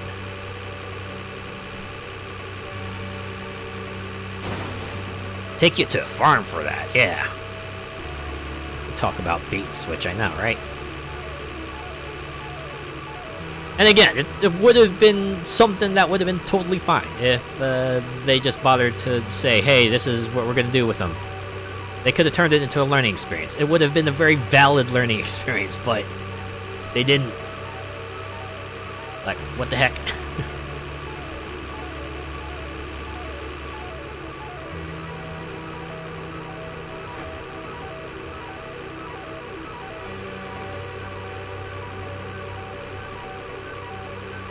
I wouldn't have minded museums if they had those big interactive exhibits. Ah, yeah.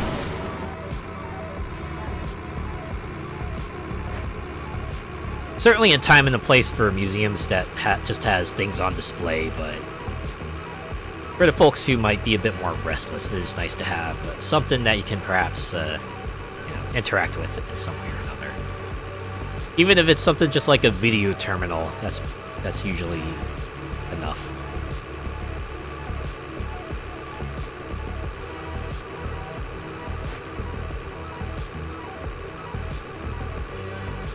Although I do like the ones where they let you kind of have a sort of a guided tour. Like, they'll give you like headphones or like some sort of listening things that you can sort of listen at your own pace, right? Listen to someone kind of tell you about the exhibit you're looking at your own go, and that's like pretty cool. I imagine it's probably a lot easier to do since they can assume that a lot of people have smartphones and tell them, hey, you just download this app here and you can get yourself a self-guided tour experience. That'd be pretty cool.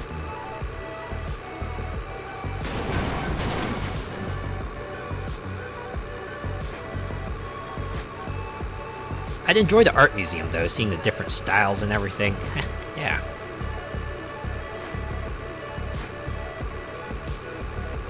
I think there's like museums out there, or at least museum exhibits dedicated to fashion, right? I feel like that would be right up my alley. To see a bunch of different styles and stuff. See the styles of certain time periods and certain regions, that might be pretty cool.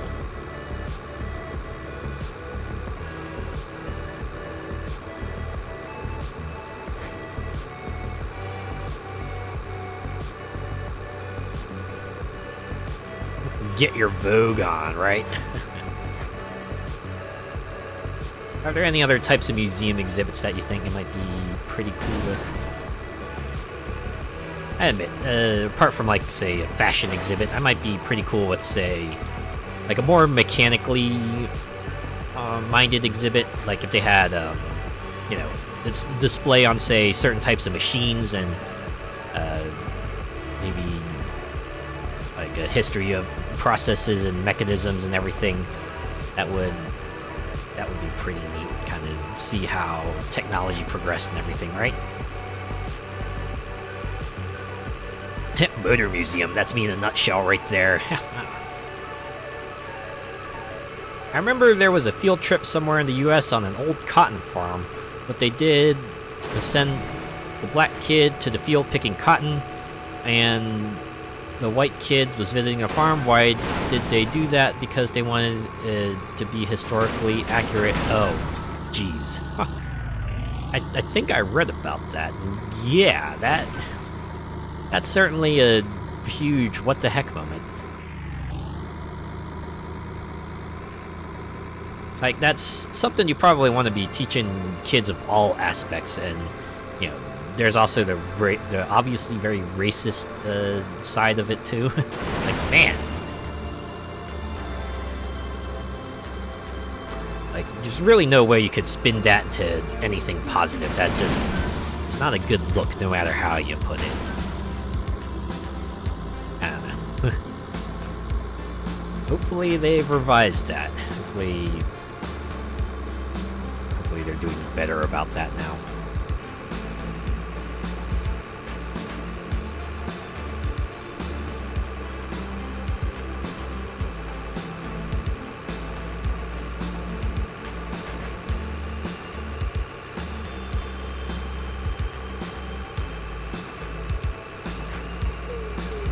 No comment. It's a sore point with me. Yeah.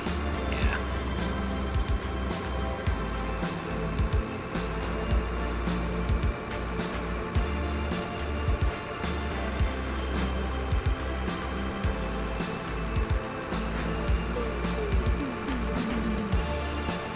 Oh, there was another field trip I went to. It was like basically to a factory that was, you know, put that packaged food. It was pretty cool. Like, you could see all the food just, like, going down the conveyor belt, and then you see the machines that would bring in the packages and the boxes and the bags that would kind of fill them up. It's crazy. It's just, like, crazy how efficient everything is. You see everything kind of move on the track and just, like, snap to the next point as everything gets filled. And sorted too, so you gotta make sure, like, if you have any sorts of errant pieces, you take them out. I guess that's where the human element comes in. Have like a split second to determine whether a piece of food or not is suitable for human consumption. Gotta take it in and out as you please.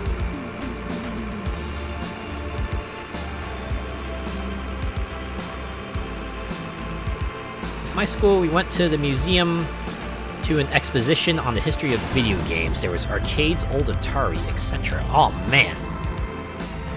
Oh, that's it. Just one good hit really takes you out, huh? I really should do that mode more. It seems to be where I can get, like, the most money. Alright, let's see if I can get another car.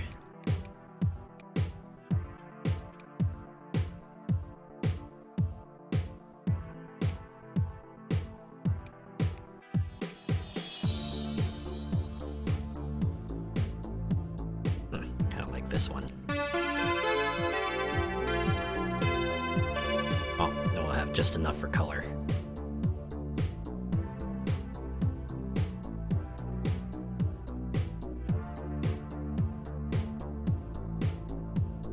During harvest, we'd hit up the local farm to look at the wheat harvest and stuff.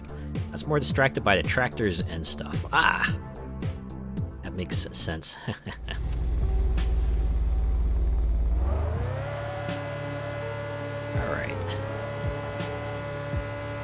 Drive down this nondescript Japanese-style road here. It's got like torii gates and pagodas sitting in the water.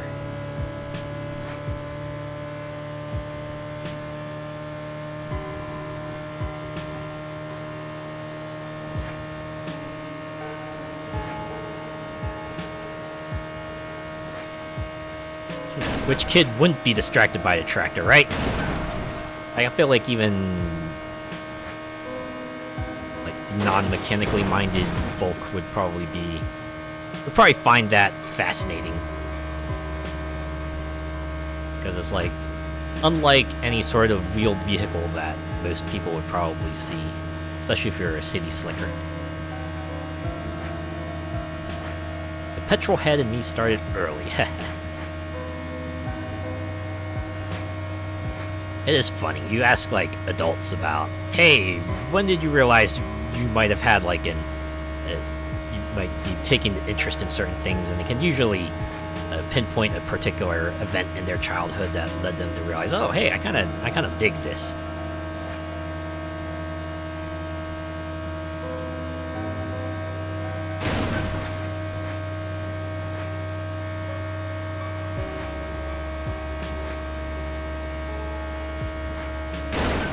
think of something like that for me.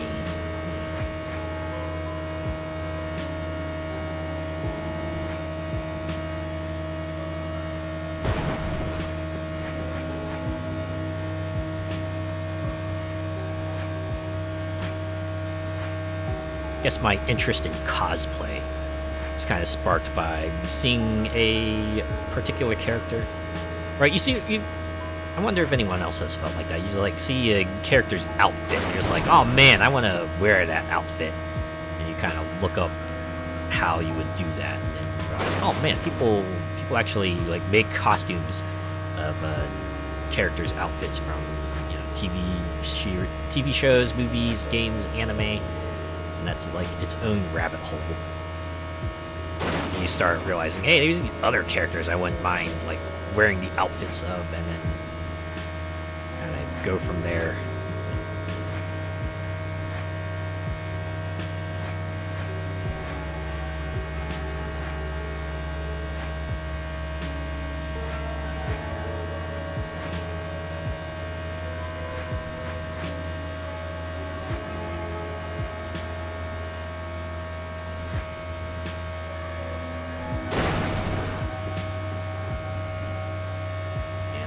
Stop threading the needle like that.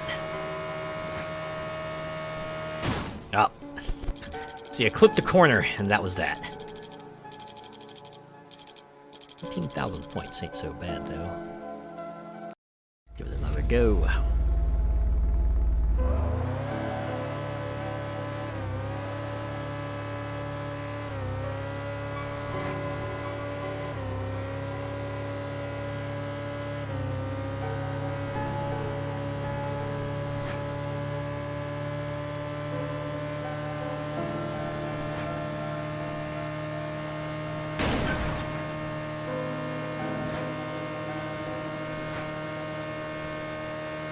One thing I can say is that the handling for the regular cars is really responsive. Oh, I keep on forgetting that I can really only stay on the drivable lanes. I can't, like, go into the shoulders, as it were.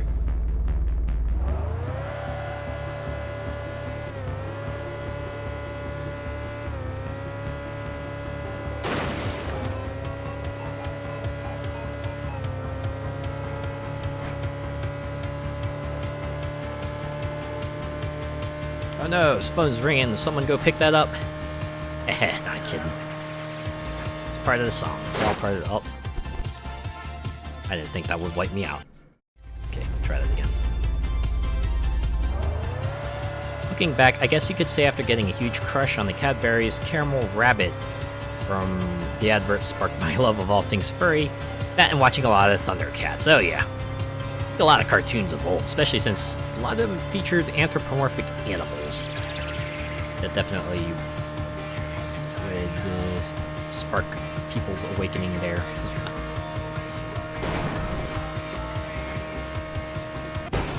Dang it. It's a tiny little clip.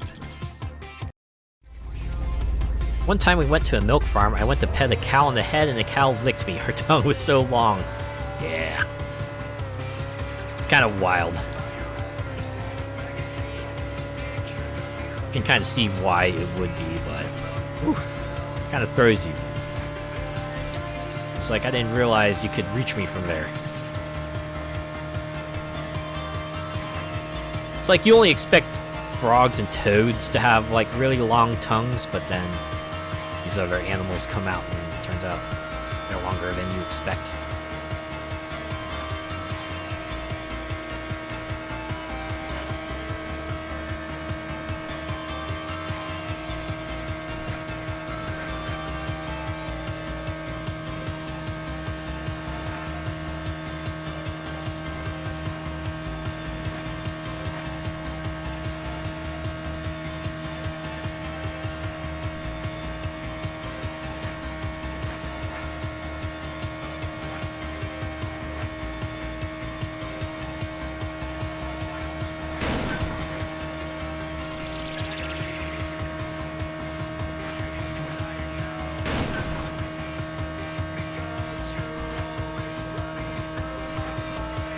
I think the local fair I would usually go to had a petting zoo.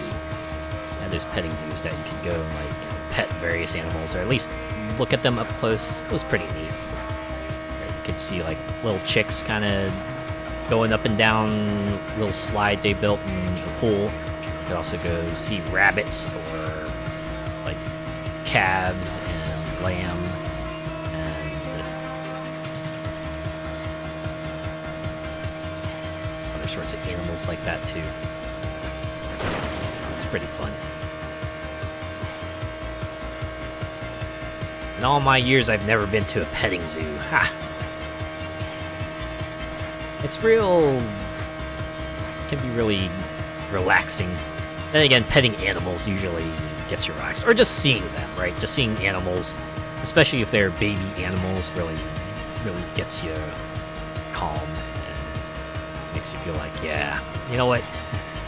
Things are gonna be alright, right? Oh, dang. At least it wasn't the Duracell bunny.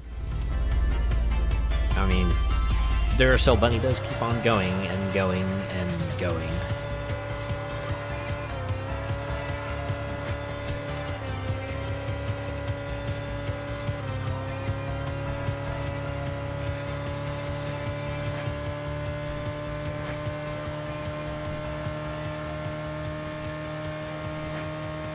I swear, anytime I pass one of those green vans, I think they're green anyway, but anytime I pass one of those vans, I expect to see just like mystery machine on the side of one of them.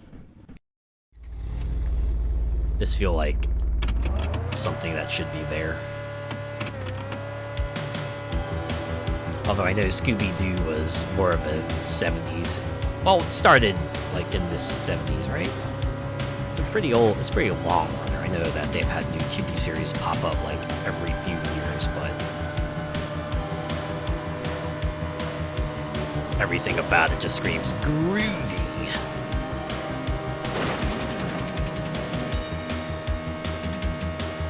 Cadbury's one had the most dreamiest voice, and it was so good looking. Little me was like swoons and blushes. Ah, good old childhood crush.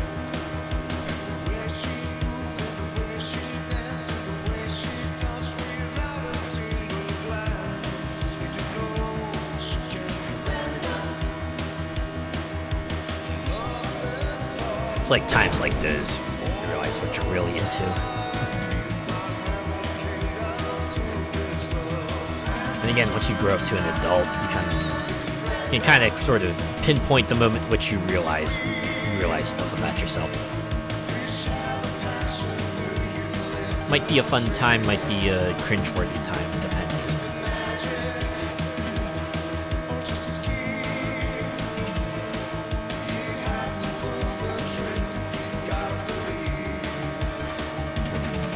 Oh yeah, look at that.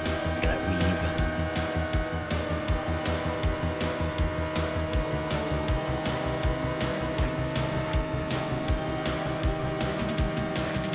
And now we're schmoovin'. Oh. I say that just as I wipe out. Whoops. Alright. Now we mix things up here.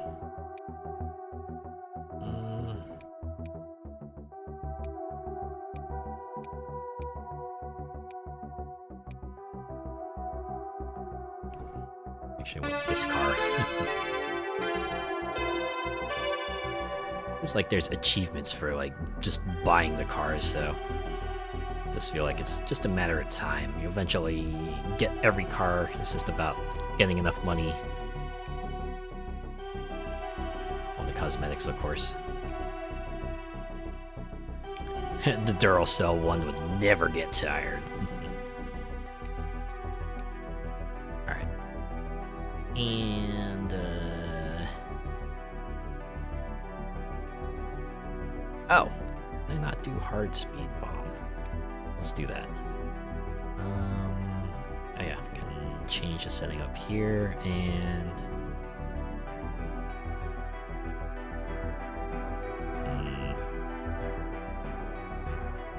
let's go with arcade world.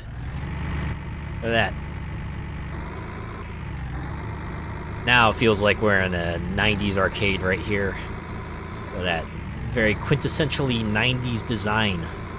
Goddamn. You got the machines on the side too.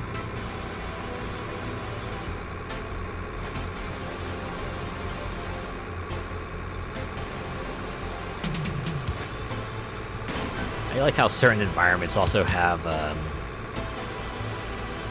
those additional tracks on the side there. I don't know. Might be like the Guitar Hero / Rock Band player in me, but I'm just expecting a line of notes, a flurry of notes to just come down. I'm just like getting my strumming fingers ready to hit every one of them.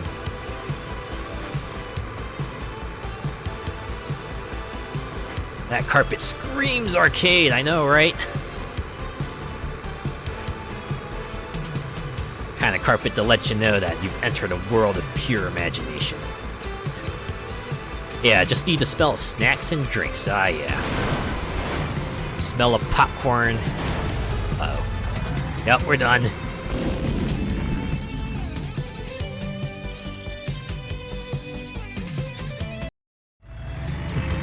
Or to season those traveling buses. Oh my god, you're actually right.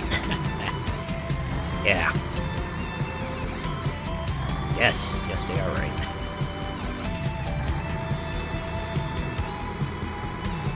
Has anyone been in a long bus ride like that?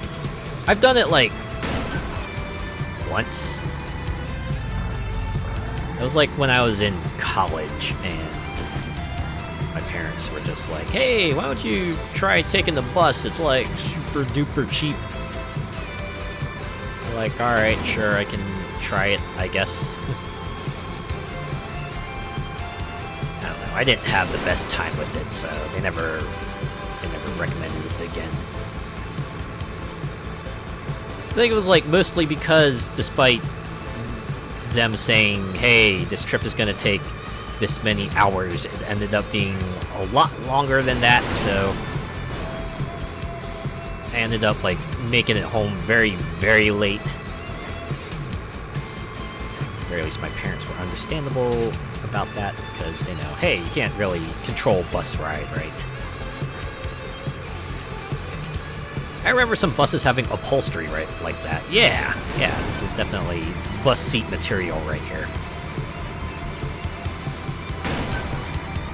Kind of smell the musk coming off of it, right? That sort of fabric-y-esque musk. Where you sit down and just like hits you in the face. Maybe like a mixture of that freshener.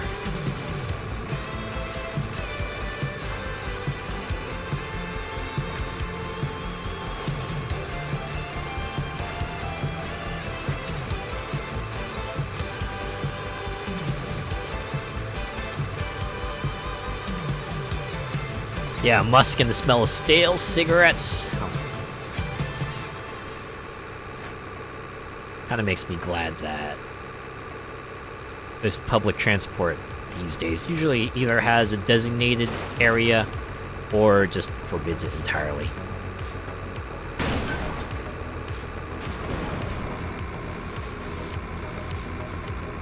I'm the type of person who's like pretty sensitive to certain smells, so even something like cigarette smoke will throw me for a loop.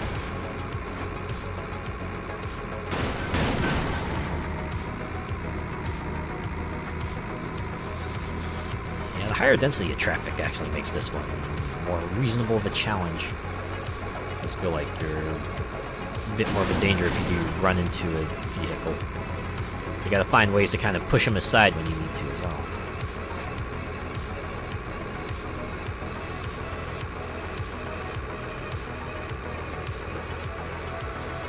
This type of design is chosen because they distract you into not looking at if they are dirty or not. Yeah, I can see how that would work, right? It's like so busy and so kind of lots of stuff happening at once that you're less likely to notice a stain or a fade here and there.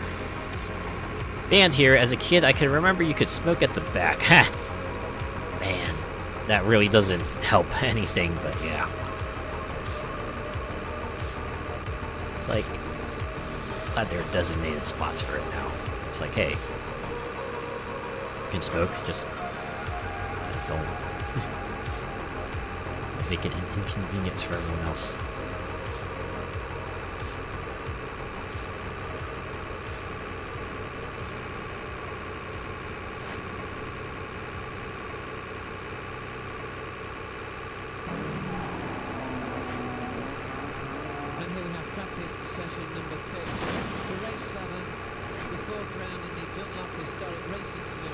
We've been forced into the bus shelters outside.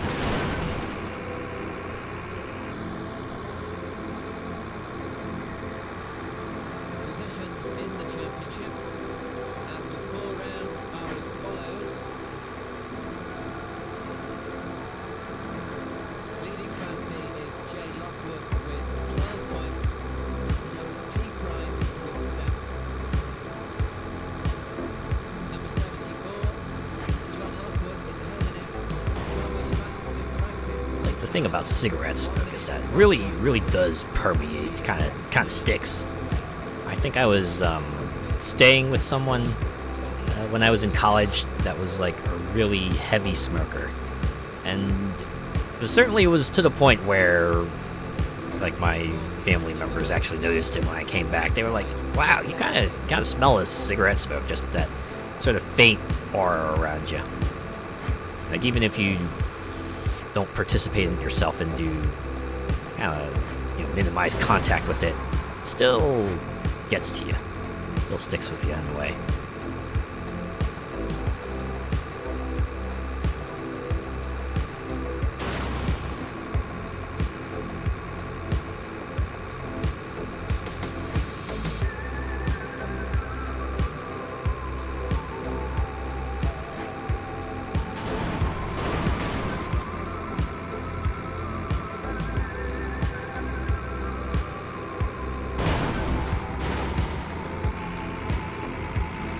Gone are the days you go to a pub, open the door, and just be greeted by a wall of smoky fog. Oh man. Back when they tried to make smoking look as hot and sexy as possible.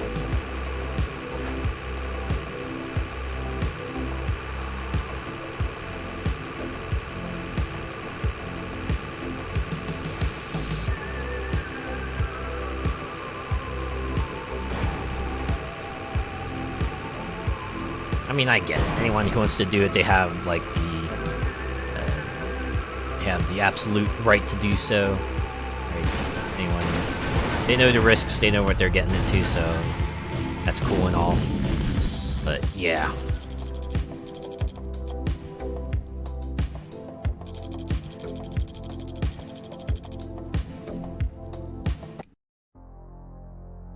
Probably why my lungs are like the black hole of Calcutta. That plus smoking 40 a day. Ooh, man.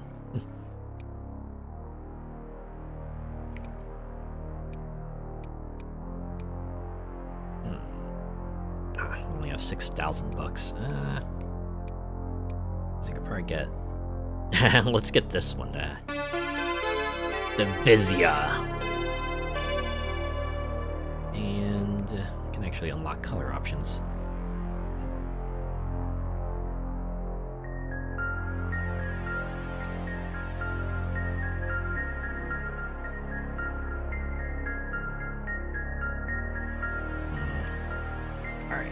I want to see at least once what easy is like. See how that goes. And have we done Sunset 2? You know what? Let's do it anyway. We're going to Sunset 2. The Marlboro F1 livery. Man, I remember, at least in the US, when Marlboros were like heavily advertised. To the point where you would like open up the mail and they would always have at least one of those catalogs ready. It's like, oh man, if you collect enough of these UPC codes, you could trade them all in for these cool Marlboro branded products. Haven't you ever wanted like a Marlboro bag or a shirt or a visor or things like that? I'm like, oof. Looking back, it's just like, oh boy.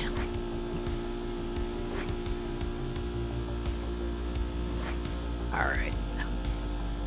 Well, this is kind of nice too. It feels like you're on a coastal city, just driving along the coastline, maybe passing on through to your next destination. Oh, you can see like yachts on the side too. All very similarly placed yachts, but the aesthetic is there at least. Every F1 car was a SIG livery. Oh man.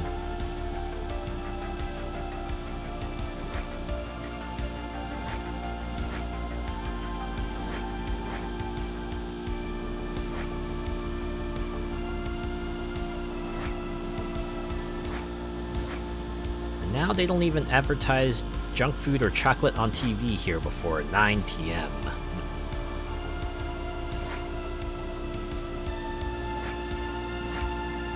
I don't know if they have like such a restriction in the US. Nah, they probably don't. I remember seeing ads for ice cream like during prime time, which usually starts around 8. The Subaru 555 rally livery.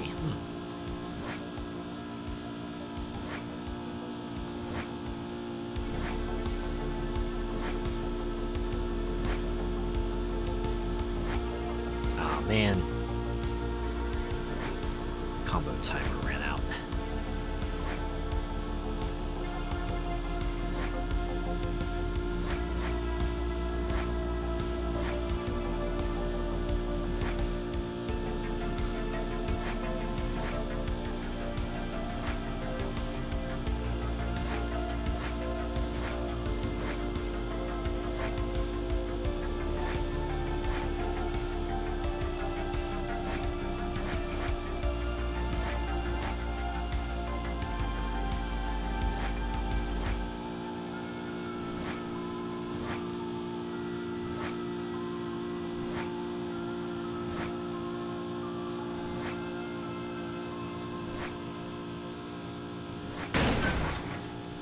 Okay, I'm surprised I was able to thread that one.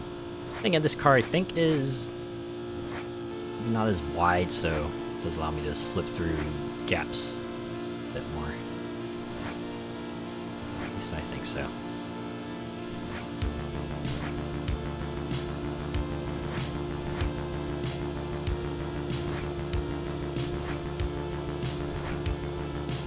That's probably why fast cars are nicer, because it gives you a bit more opportunity to keep a near-miss combo going.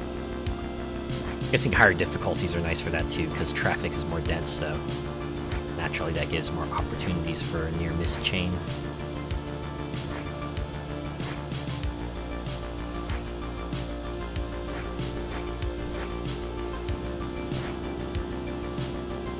More likely to clip that big spoiler on something. That's true. Then again, if I had to guess, this game that really doesn't do damage modeling.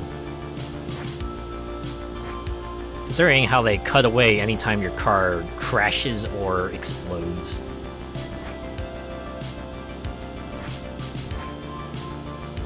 Just having the sound is enough. It's probably enough. Only need to imply it, they don't need to show it. Your brain can fill in the rest.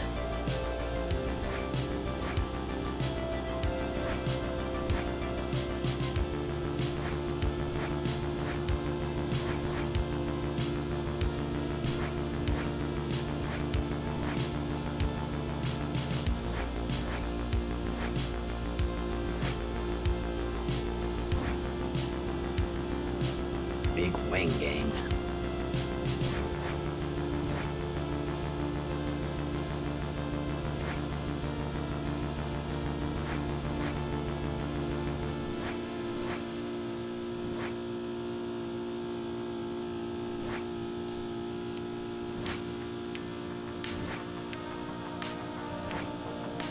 See so many boy racers with spoilers like that on their modded grocery getters.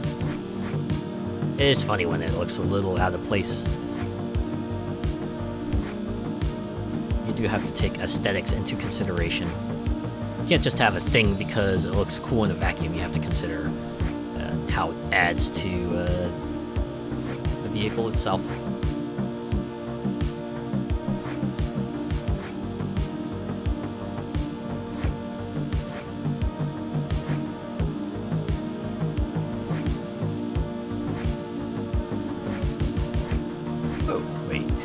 it just me or did the music get a little distorted there?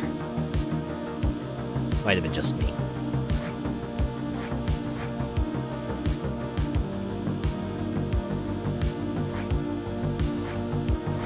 Imagine this would be like pretty easy to distort. They hit up eBay for the body kit and all that. Yeah, like when your batteries are dying in the Walkman. Oh man, I missed that sort of analog era where things would kind of wind to a stop. They would slow to a stop rather than just cut off immediately.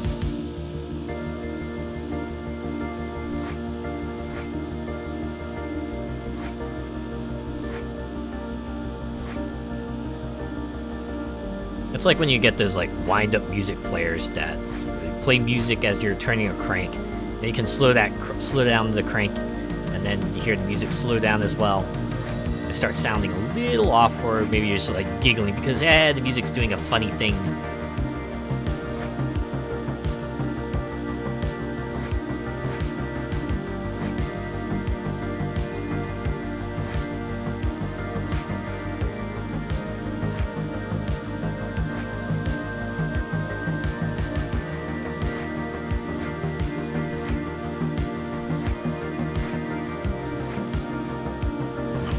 Chain going.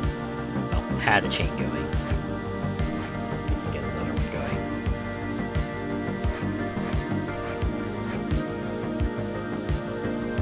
going. Almost feels like I'm passing these cars to the beat, but I'm not.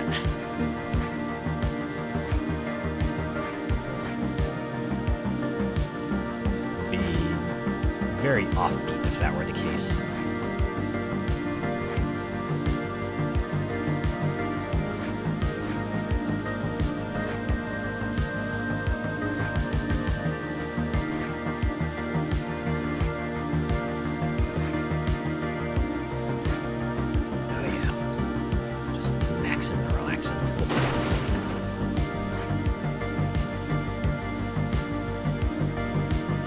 This street with the sunset would be a perfect location for a fursuit photo shoot. Oh man.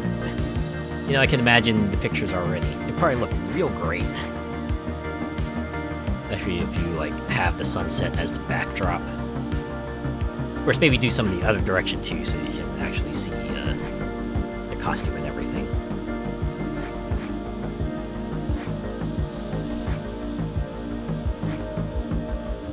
That golden hour, yeah.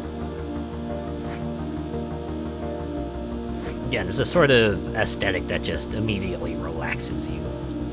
Something about it just calms you down. It's like, just live in the moment. Enjoy the spectacle of nature before you. Or I should say the wonder of nature.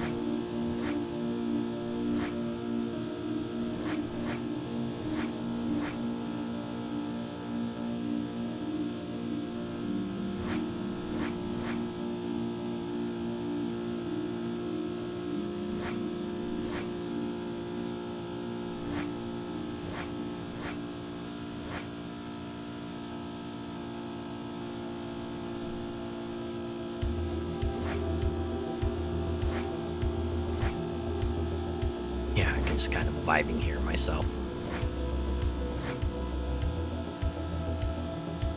Arm on the windowsill, bag of gummy sweets, and just cruise, yeah. Making sure you're switching your hands occasionally so you can grab that drink in the cup holder. Get yourself a nice swig of, soda, coffee, whatever else you might want to put in that cup holder. Water.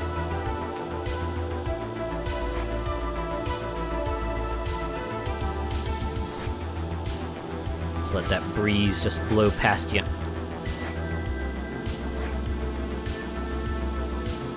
And just like think about everything and anything in particular. It's like, oh man, just what is our lives even?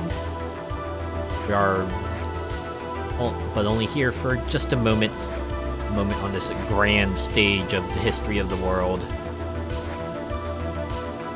Each of us just trying to go about our day, trying to live our lives the best we can. Maybe make an impact some way or another on other folks. Perhaps we'll cross paths every now and then, but we've all got our own stories to tell. In my case, hazelnut latte every time. Good stuff.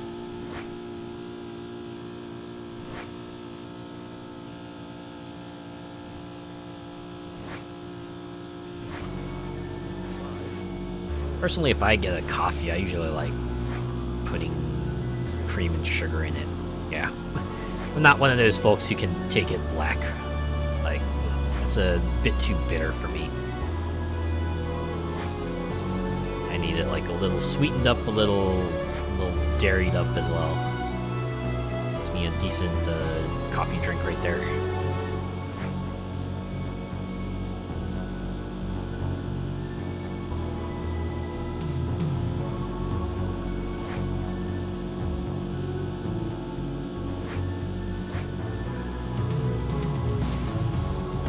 My one sibling is like really a fan of Starbucks.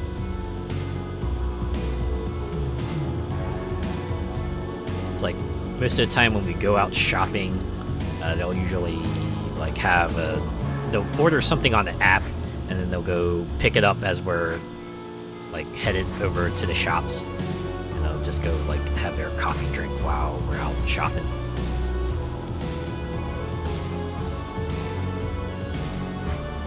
I do like mobile pickup. It does help expedite the process. Especially if you're like in a location where it's like pretty trustworthy. It is nice to kind of be able to just walk into a store, grab your stuff, and then go. Don't have to worry about getting hung up by lines or food prep or anything like that. Some amaretto syrup, some amaretto syrup in or vanilla. Yeah, that would add some flavor.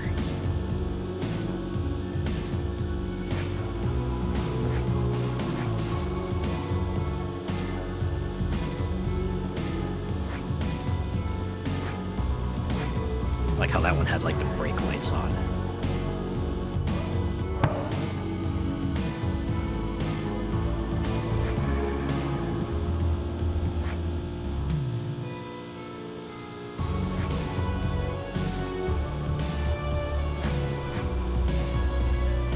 Yeah, just cruising down this road while not Final Countdown plays here. It really does set the mood.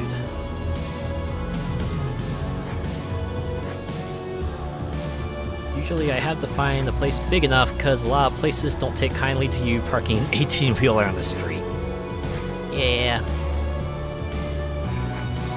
It's probably understandable, also unfortunate.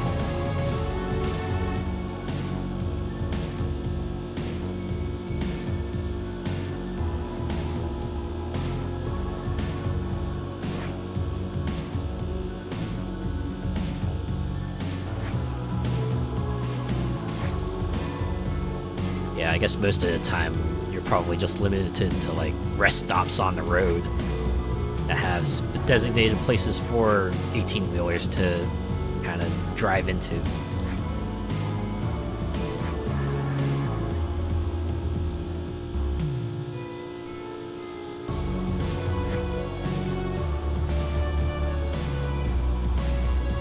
Alright, let's see if I can get to 100,000 here.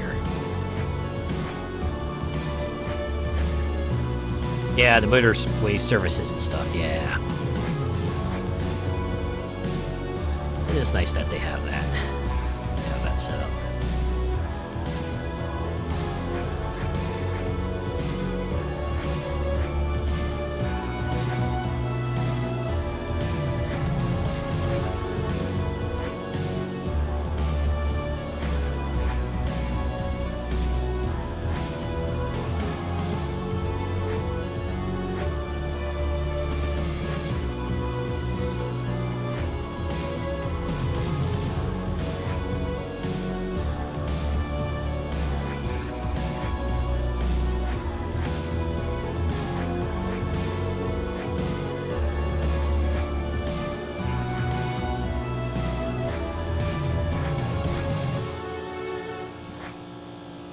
Oh, I did it. 6 digits.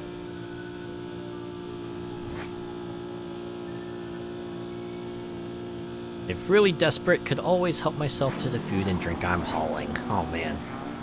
And here we have practice session number 6 for race 7, the 4th round in the Dunlop Historic Racing Saloon Car. Yeah, I'm guessing that's like a last-ditch effort kind of thing. I'm pretty sure whoever ships that stuff usually has a little extra to cover whatever might be missing, but it's definitely something you don't want to tap into too often, I imagine. Leading Class D is Jay Lockwood with 12 points, from P. Price with 7. Number 74, John Lockwood in Hillman M. John was fastest in practice with a time of 1 minute 1.3 and a speed of 79.28. Next in middle field, number 71, Tony Castle Miller.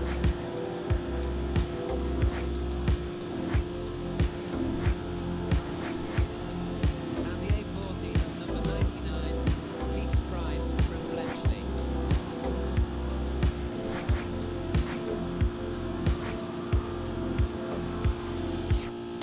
Oh. Oh, I think I might have zoned out there. Okay. You want some big screen TVs? Come to Froxy's Bargain Trailer. Alright. Well, that's gonna be a buttload of money. I do enjoy that the money payout doesn't change based on difficulty.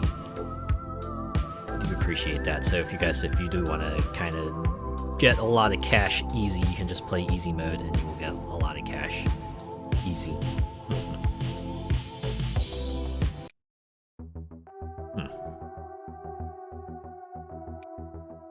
Oh, okay. You can kind of see match history here and a run count. Oh, wait, no, these are just straight up leaderboards. Holy cow, there's someone here that's gone on 325,000 runs. I wonder how many of them were like proper runs and how many of them were just Oh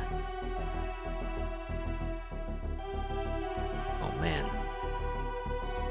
This game has been out for a while, so definitely folks have had plenty of time to kind of work their way up the leaderboards, right? Where are the credits? Oh, the music artist. Alright. All the folks who have lent their talents for the soundtrack. And this is the music list. Wow. Alright. Look at that. A lot of cool folks here. Oh, there's several pages of it. Alright, cool. Help. Ah, okay, just lets you know the controls. They show all keyboard controls here, but I did play like this with the controller, so it does have support for that, so that's like pretty cool. And of course, options. You can select graphics, right, the kind of effects that you want to see, and even like the style of camera as well, along with the, if you want like the VHS effect or not, so you can have the scan lines of that sort of thing on the bottom that lets you know that this is like a tape thing. Always appreciate when a game adds a list of songs so you can look them up. Yeah, I do like that. It's nice when they have that sort of soundtrack credit. Yeah, you can also choose countries and the language too.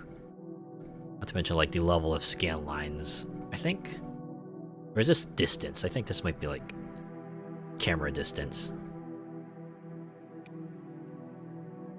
Yeah. In any case, I think that has been a look at Retrowave. It's a very straightforward game, like almost literally, right? You just drive straight forward and see how long you last on the road. And if you can get it for cheap, it might be worth it, right? If you need to just relax, just kind of kick back and maybe lose yourself to the moment, you can start up this game and either listen to the soundtracks here or maybe start up a stream or fire up a podcast. Have yourself some fun. You know, I didn't realize until today, but I was watching some of your highlights and didn't notice that you changed your hair slightly with extra outward flicks. Oh yeah. I did that. I changed the hairstyle a little ways back.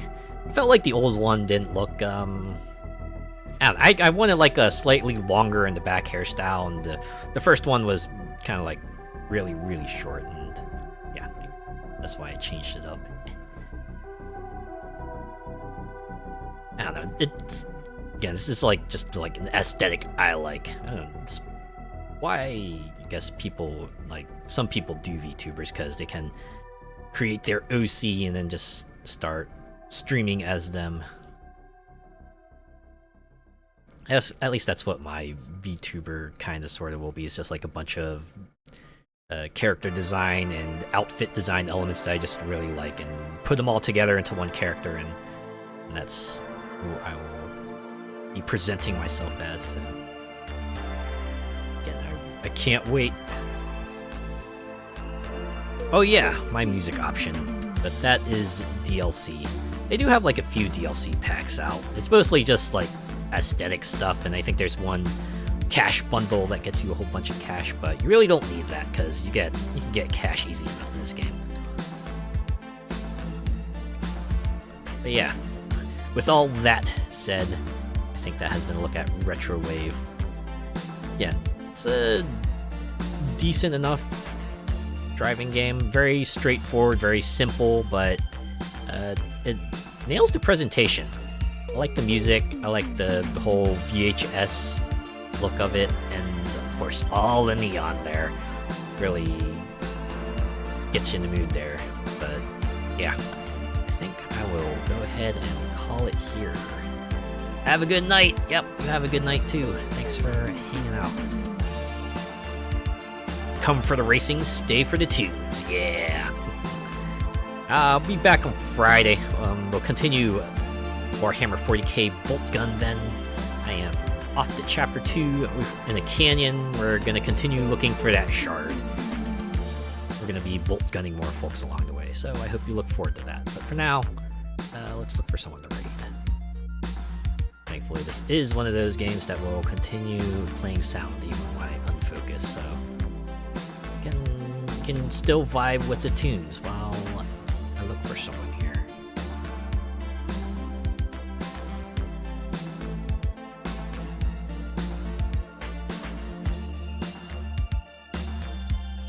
I see quite a few folks playing Stardew Valley. I know that game got an update. It's like first update in a very long time, and from what I've read, it's a very substantial update too. Like, people were talking about there's new types of farms you could have, new shopkeepers, you can drink mayonnaise, I think there's new crops as well. I'm sure my brother will probably be very interested in this update, because he did play a lot of Stardew Valley back in the day, so this might be something else like right up his alley.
Let's see who else is on here.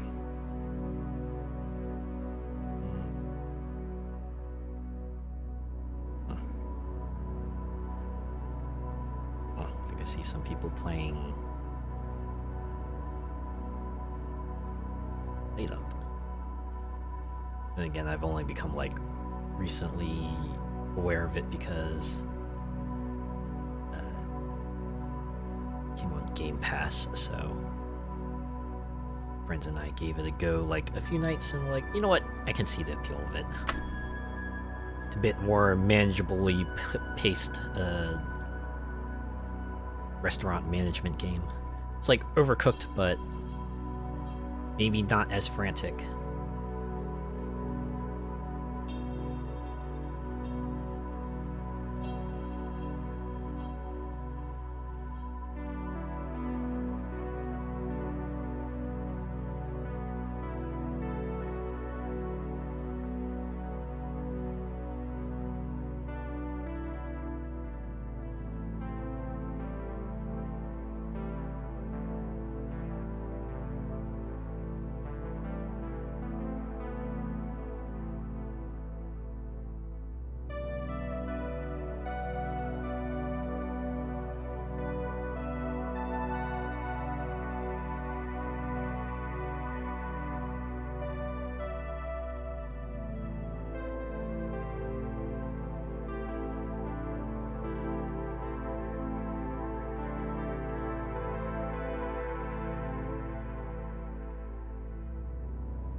Someone's playing Outer Worlds.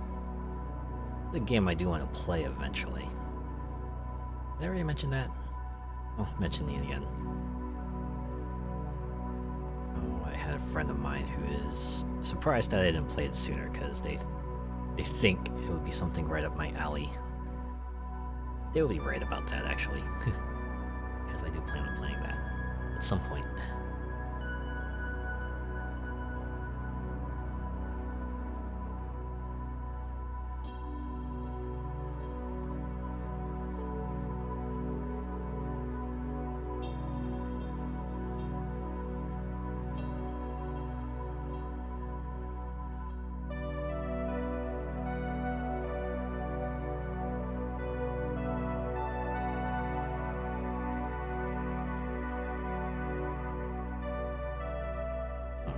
Alright. I think I might have found someone.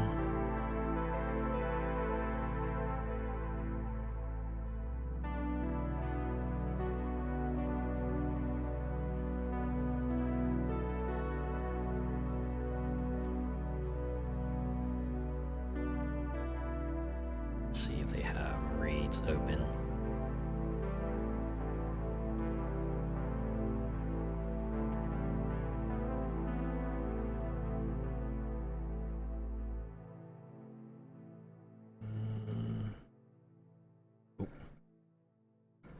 Remember to stop raids. I really need to do that. I mean, again, I only got ambushed once, but...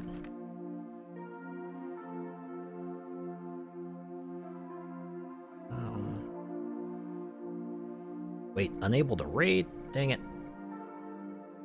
Okay. Oh, maybe not them. Alright. Do you have someone else in mind then? It's been a while since I raided them, so... maybe it's fine to raid them again. See if this goes through. Alright, cool. Comfy Thighs is playing Final Fantasy VII Rebirth. Yeah, that one... I think it's been about a week or two since it came out now, so... you know. Come join the stream at your own discretion. Let's see. What should the raid message be? I feel like this one actually might be pretty easy. Oh. There we go, since we did big ol' 80s style racing game, we'll do that. Yeah, joining on the raid, give them Neon Raid. Otherwise, have a good rest of your week, and see you on Friday for Warhammer 40k Bolt Gun. Take care. Oh, and before I forget, thanks to everyone who came by. If you hung around and chatted, or even if you just lurked, I appreciate each and every one of you. Alright, see ya.